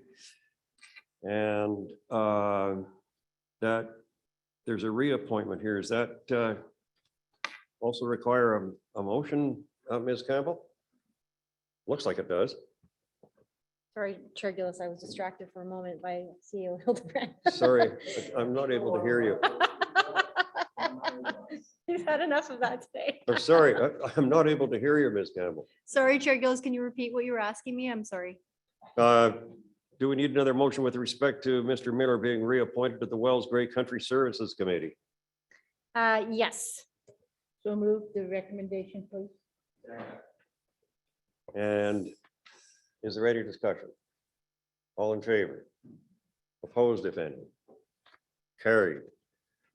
Joint Services Committee, Director Schaefer. No meeting, no report. Fraser Basin Council, Director Rice. A couple of meetings, operations meeting, right? Operations meeting was, we focused a little bit on, quite a bit on the Lytton recovery. That was a priority for the operations committee from the Fraser Basin. And our regular meeting, ironically, one of the milestones was the real-time fish and water management tool that it was a fairly long process to get it up and running, and we finally sort of got it ready to go on the Nicola River. So, and that's just a tool that sort of measures the fish and it helps manage the fish count on the Nicola River. So what that's going to mean in the future. And there's some minutes. I'd like to move them for information. Received for information. Moved and seconded. Is there any discussion? All in favor? Any opposed? That's carried. Municipal Finance Authority, Director Brown. No meeting, no report. Municipal Insurance Association, Director Duty. No meeting, no report. Shuswap Watershed Council, Director Crow. Yes, thanks, Chair. The Water Quality Grant Program is now open for applications. The development of the Phosphorus Action Plan is underway. And the Shuswap Watershed Council membership has been revised to include the 4 Shuswap area Secwepemc nations. That's Adams Lake Indian Band, Little Shuswap Lake Band, Splatsin Band, and the Sconliffe. That's my report. Thank you. Kamloops Airport Authority, Director Roden. Thank you. There was a meeting on December 2nd. The major project for 2021, work on the apron has been completed. The major project for 2022 is scheduled to be new lighting. The current lighting does not hinder the type or size of aircraft that can currently come into YKA. Additional flights have been added at YKA because of the flooding in the interior. These flights have been full. They were also helped to get people out who were stranded in Kamloops. Reduction in passenger traffic seen at YKA in 2021 is in line with passenger reductions across Western Canada. and is expected to continue into 2022. They do not expect that 2019 values will return until 2024. They're looking to establish new services to Victoria, Edmonton, and Toronto. Thank you. Federation of Canadian Municipalities, Director Singh. Thank you, Chair Gillis. Just want to start by wishing everybody best of the season, and also those who struggle during the season. I'm thinking about you as well. So I'm getting old, so I don't really have to remember if I reported on this before, but I did go to Ottawa. I came back. See that? I came back. And when I was in Ottawa for FCM, it was quite striking when I walked into the conference room or the meeting room, how many people were sending us folks in BC, and obviously centered in our regional district, the very best of all the extreme weather. And I sat with breakfast with some colleagues from Newfoundland who just had their own extreme weather. Their highways are being washed out also on that very day. So this is kind of why I'm going to sort of combine a couple of things here today. That's why I was talking to Mr. Ray a bit about budgeting for that kind of stuff. And that's why I hope the board will support the committee and the committee of the whole coming up in January for climate action, because I really think that a risk assessment is something we really need to kind of look at.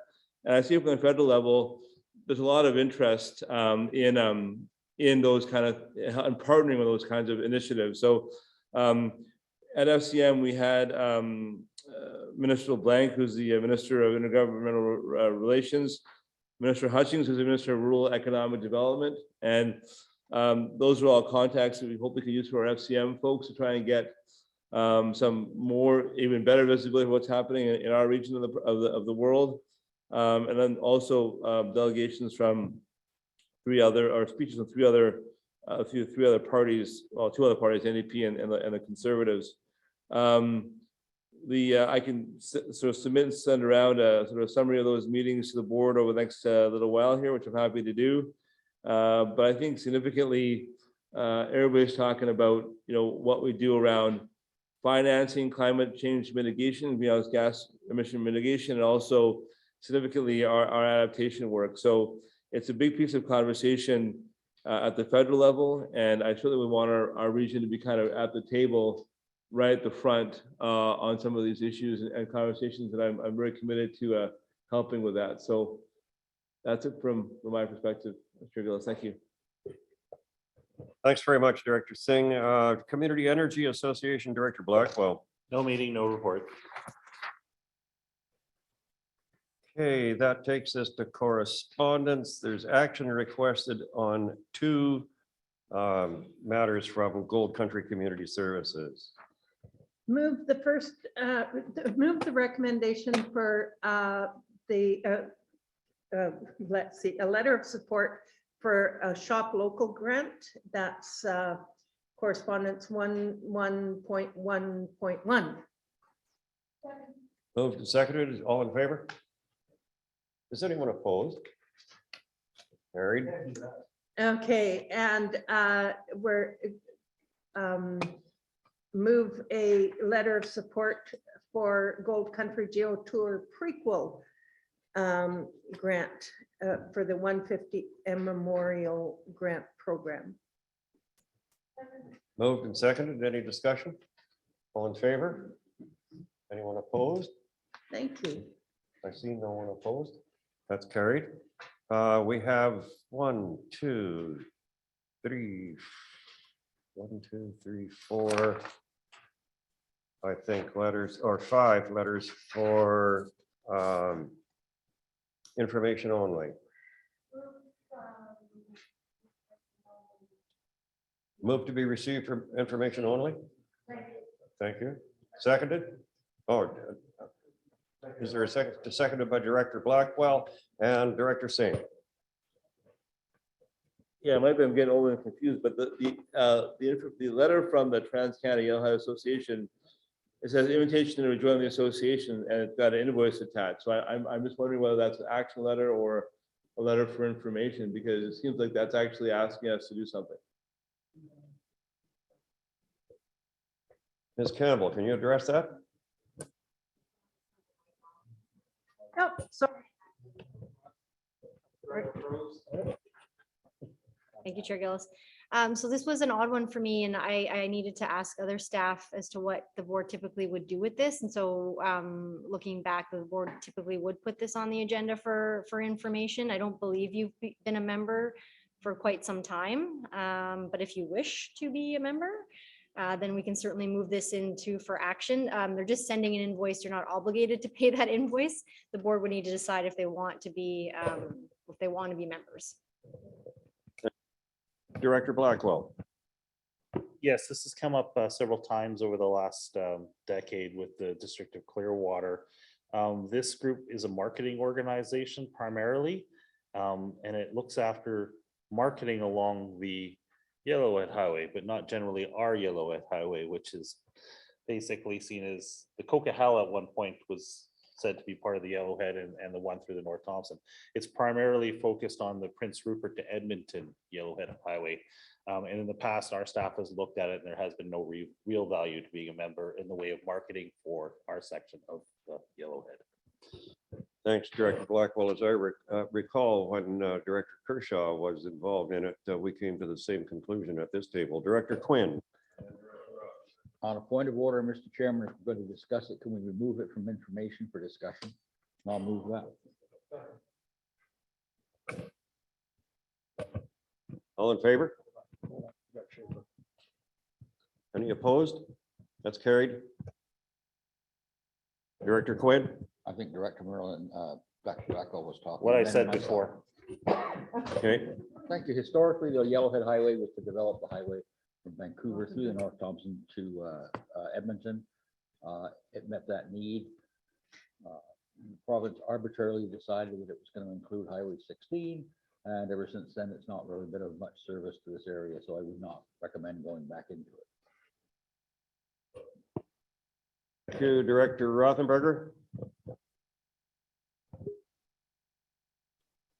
I think one of the reasons that the Yellowhead Highway Association tends not to serve our stretch of the highway is that so many jurisdictions have dropped out of participating because they didn't find value in the marketing. And I well remember a meeting we had between the city and the association one day many years ago.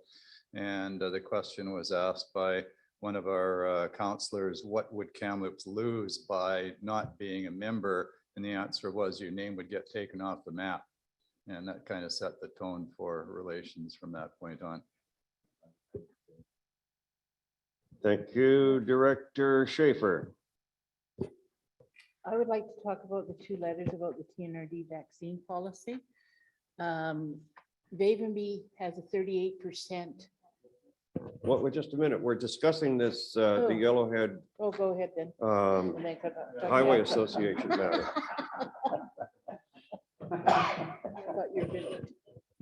Director, on your mic, please, Director Schaefer, Director Singh. I'm also aware of the history of this, and I think that because it was a request, I just think we should move to write a letter back politely and respectfully declining to join again. And just let them have that letter on record so it's there. I mean, if someone asks you something and you just file for information, that's one way of doing it. The other way of doing it is writing a letter back and saying, no, thank you, politely and nicely, like Dr. Watson would. So if that's okay, I would move that. Any further discussion? Director Rain. I'm just wondering if the regional tourism associations have any thoughts about that. I'm not sure. Tourism Kamloops, are they not concerned about that? Any further discussion? All in favor? Opposed? That's carried. So that takes us to the remaining 4 letters, I guess, to be received for information.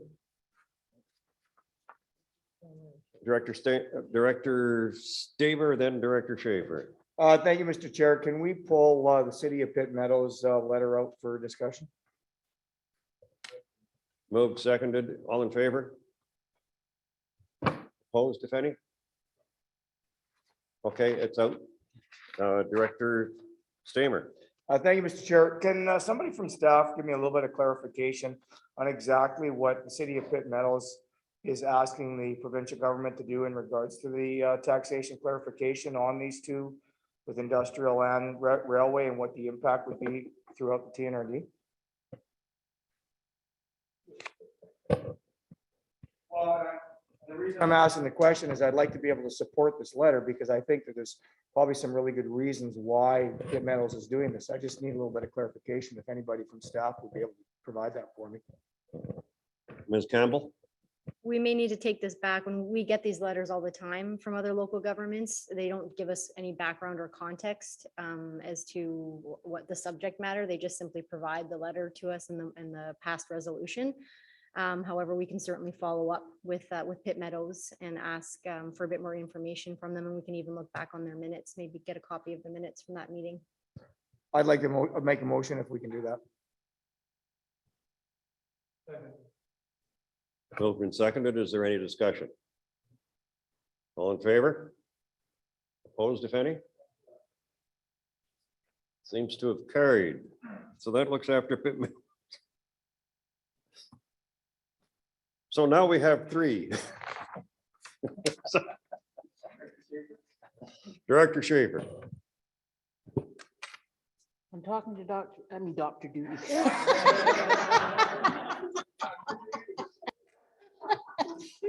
I'm just elevating him. He said, I would like to bring out letters from Stephanie Devereaux and Melissa Domes out of the information part of it. Make a motion. And I'm talking to Director Duty. He says that I should make it a notice of motion. What are we doing? Oh, okay, never mind. You tell me something else. What I would like to talk about is, have you, okay. Well, just a second. We got to get those letters out first. So you're moving that those two letters be pulled from information only Yes, and please. brought up for discussion. Is that Yes, correct? Okay, has anyone seconded that? Moved and seconded. Is there any discussion? Yeah. No discussion. All in favor? That's carried. Sorry, I guess we Now I could have can had talk? your discussion before the vote, but anyway, go ahead. Tell us what you wish to tell us. I just want to say that in Vavenby, 38% of our fire department is vaccinated, and the other percentages, or the other 12 people that aren't vaccinated, say they are not going to get vaccinated. And these letters are more to do with, they figure that they should have the right to say whether they should be vaccinated or not. But we have arranged, we are going to arrange, as far as I know, a meeting with the fire departments in my area in January to discuss it. And we hope to have a professional there to discuss COVID. And then they can make their decisions and go away from there. And because as of February 1st, if they don't do it, then there's the rumor going around that we're going to lose our fire department, which I don't think we will. I think people will stand up in the end. But there'd be too much money put into our fire department to lose it right now. But I just want people to know that we are looking at the situation, and they're planning on having a meeting concerning it. But it'll be with just fire department members, not the community. Thanks, Director Schaefer. Well, Director Blackwell. Yeah, and just to complicate things a little bit more, Clearwater is not adopting this policy of yet. We're kind of waiting on for full vaccination, even though other jurisdictions have. But we do have mutual aid agreements with Vavenby and Blackpool and other ones. So I have asked our CRO to look into what the consequences would be if Vavenby did not have a functioning fire department. Thank you. I think that leaves one letter from the Forest Enhancement Society of British Columbia to be received for information. All in favor? Thank you, everybody. Okay, that takes us to new business from members, directors. Well, Stephen Rice.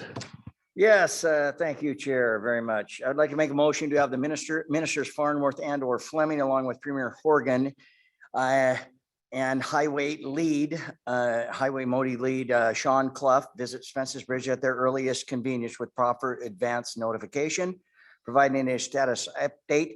Being able to feel the province has the backs of these evacuees is critical to address the mental health anxiety that increases every day you wake up with no home to go to. Second that motion. Moved and seconded. Is there any discussion? All in favor? Any opposed? No one's opposed. Ms. Campbell? Thank you, Chair. Director Rice, would you mind sharing that wording with our recording secretary so she can just have it in the minutes? Oh, or me, thank you. Thank you. Okay, Director Rothenberger. Mr. Chair, could I just get some clarity on the process that we'll be using to deal with the recommendations from the BDO report? I'd hope that, or I would like to have seen at least the recommendations today stated fully with full wording rather than bullet points. But I understand from the discussion that we will be receiving a broader or more specific, I guess I should say, iteration of the recommendations. When will we be discussing them? What's the process for deciding how we handle them? Because I think we're going to end up, I think, putting pieces of it in different, to different parts of the organization to deal with. And I just wondered if you could explain that. Yeah, I think that's fair. I can answer the first part. Yes, indeed, we are going to receive more detailed recommendations. And I think perhaps Mr. Hildebrand can answer the second part of your question, which is as to how administration proposes to deal with them. Thank you, Chair Gillis, and to Director Rothenberger. So we expect to receive those in the next few days. And I believe that's what Jervis said in the presentation, that we would receive the full 15 to 20 recommendations. So we'll receive the full report. I would expect to share that with the board. Some are going to fall within Director Sinclair's purview with respect to the policy committee. Some would be administrative that we would be working on, but I would expect that we'd work together as a group to ensure that we have a strategy of laying those out in a timely and meaningful way. And would it be fair to say we can expect periodic updates, Mr. Hildebrand? Yes, I would bring that forward probably through my CAO updates during board meetings. Thank you. And Mr. Director Rothenberger, you had more. Yeah, just as a general comment on the recommendations, or at least one aspect of it, I didn't see too much in them in the way of improving transparency going forward in future on the issue of expenses. As an example, back in March, I had proposed that there be quarterly reports, detailed quarterly reports of expenses for staff and the board. That was left with Mr. Ray, who was going to come back with some thoughts on how to accomplish that. And then the audit itself kind of took over. But that's one area where I think we may find ourselves going beyond what the recommendations actually propose. And that's probably something perhaps for Director Sinclair's attention in the policy committee. I don't know. We'll have to decide where to direct these things, as I say. But I think we really need to focus on the transparency issue and how to make sure going forward that there is a structure in place for assuring that. Thank you. I think Mr. Hildebrand wishes to comment on that as well.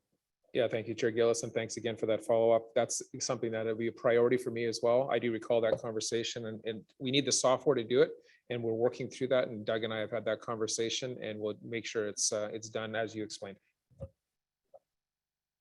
Thank you, Director Singh. Oh, sorry, just Chair Gillis, as Dr. Oliver was talking. So I guess what I'm assuming is that the recommendation will come back to the board for basically our stamp of approval, and like we'll actually be able to, because you're mentioning that some of that you always supported, but we haven't said right now ourselves voted to say we accept the recommendations in full, or we would add some or what have you. So I imagine that would be part of the process. through Chair Gillis, to Director Singh. Yeah, we will certainly communicate them to the board. Some are administrative, some will go to the policy committee, but I would certainly take feedback and we would work together on this to ensure we have fulsome and recommendations that are executed properly. And use the Director Schaefer. Director Stamer. Thank you, Mr. Chair. A couple things, and along with what Director Rothenberger was mentioning. The one thing that I didn't hear in the report is that one of the questions I would have is, were existing bylaws and policies being followed? And if not, who is responsible for that? Because nowhere in that discussion did we even talk about, what the policies were in some of these instances, whether it was the way, the expenses were being done, receipts, all those kinds of things. So I'm just wondering if we can get a follow-up on that, just to sort of be able to tell us exactly, were some of those actions actually following policy that was in place, where there wasn't? And the second thing is I'd like the opportunity, if I could, at the end of the meeting, to talk to Directors Crow, Blackwell, and Smith for a few minutes on another matter. Mr. Hildebrand. Thanks, Chair Gillis. We will certainly, I know for a fact that in the full report, we'll probably have more information to share with that respect, but I think it did come across quite clearly that policies were breached in the presentation, and we will need to explain, I guess, how they were breached and going forward, how those are going to be maintained and ensure that it doesn't happen again. Ms. Campbell, was there anything else you wanted to add? Thank you, Mr. Hildebrand. I was just going to say, I think that comes into some of the recommendations that BDO has put forward in terms of governance. I mean, the board can only do so much from a governance perspective, but bylaws and policies are only as good as if you're following them, right? So we clearly need to have some better controls and mechanisms in place to ensure that staff are trained on the bylaws, trained on the policies, and oversight mechanisms to ensure that staff are actually following them. And some people may not be following them or may not have followed them because they didn't know about them, right? So there's a huge, I think, knowledge transfer and training component that has to come along with this as well. Thank you. Director Brown. I just wanted to remind us as well that there's also a request for an expanded terms of reference or mandate for our audit committee, which will be taking on a number of these functions of oversight. Thank you.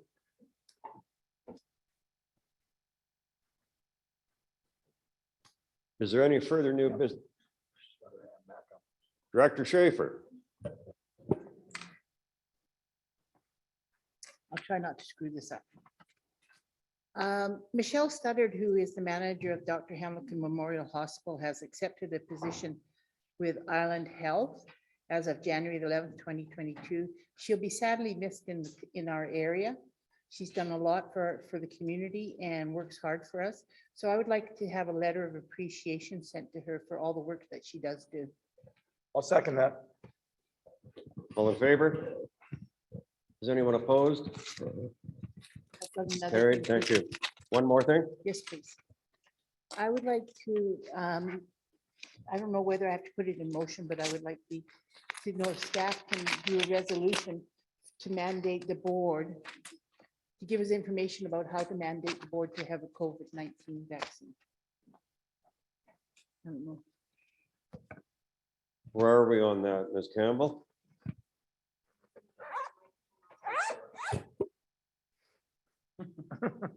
Thank you.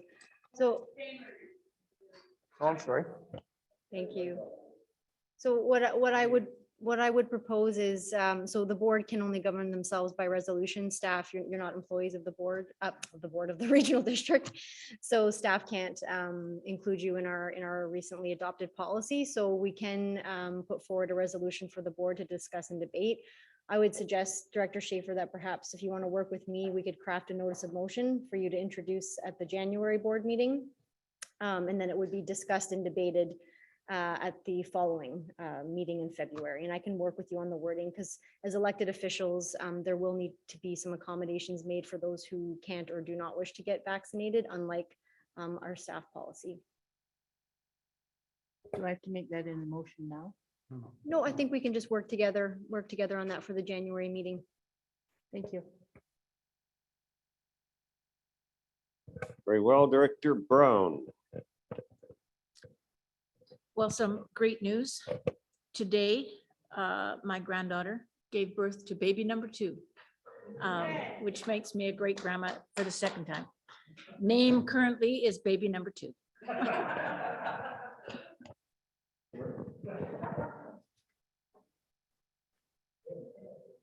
Thanks for bringing some good news today, Director Brown. Is there any further new business from members? Yeah. Okay, there's no notice of motion. We need a motion with respect to closed meetings, one on the 13th of January. I guess there's 2 of them, so I think we can handle those with one motion. Okay, moved. All in favor? Any opposed? No one's opposed. That's carried. That takes us to question period. So as I said earlier, we're going to restrict question period to 15 minutes, and the initial question period is limited to questions from the public. So do we have any, Ms. Campbell, that you're aware of on the Zoom?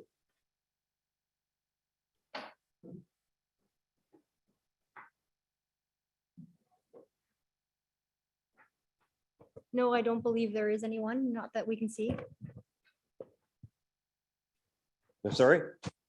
Oh, sorry, Chair Gillis. No, there's no one on Zoom that wishes to speak right now. Okay, is there anyone in the public gallery who wishes to address questions to the board?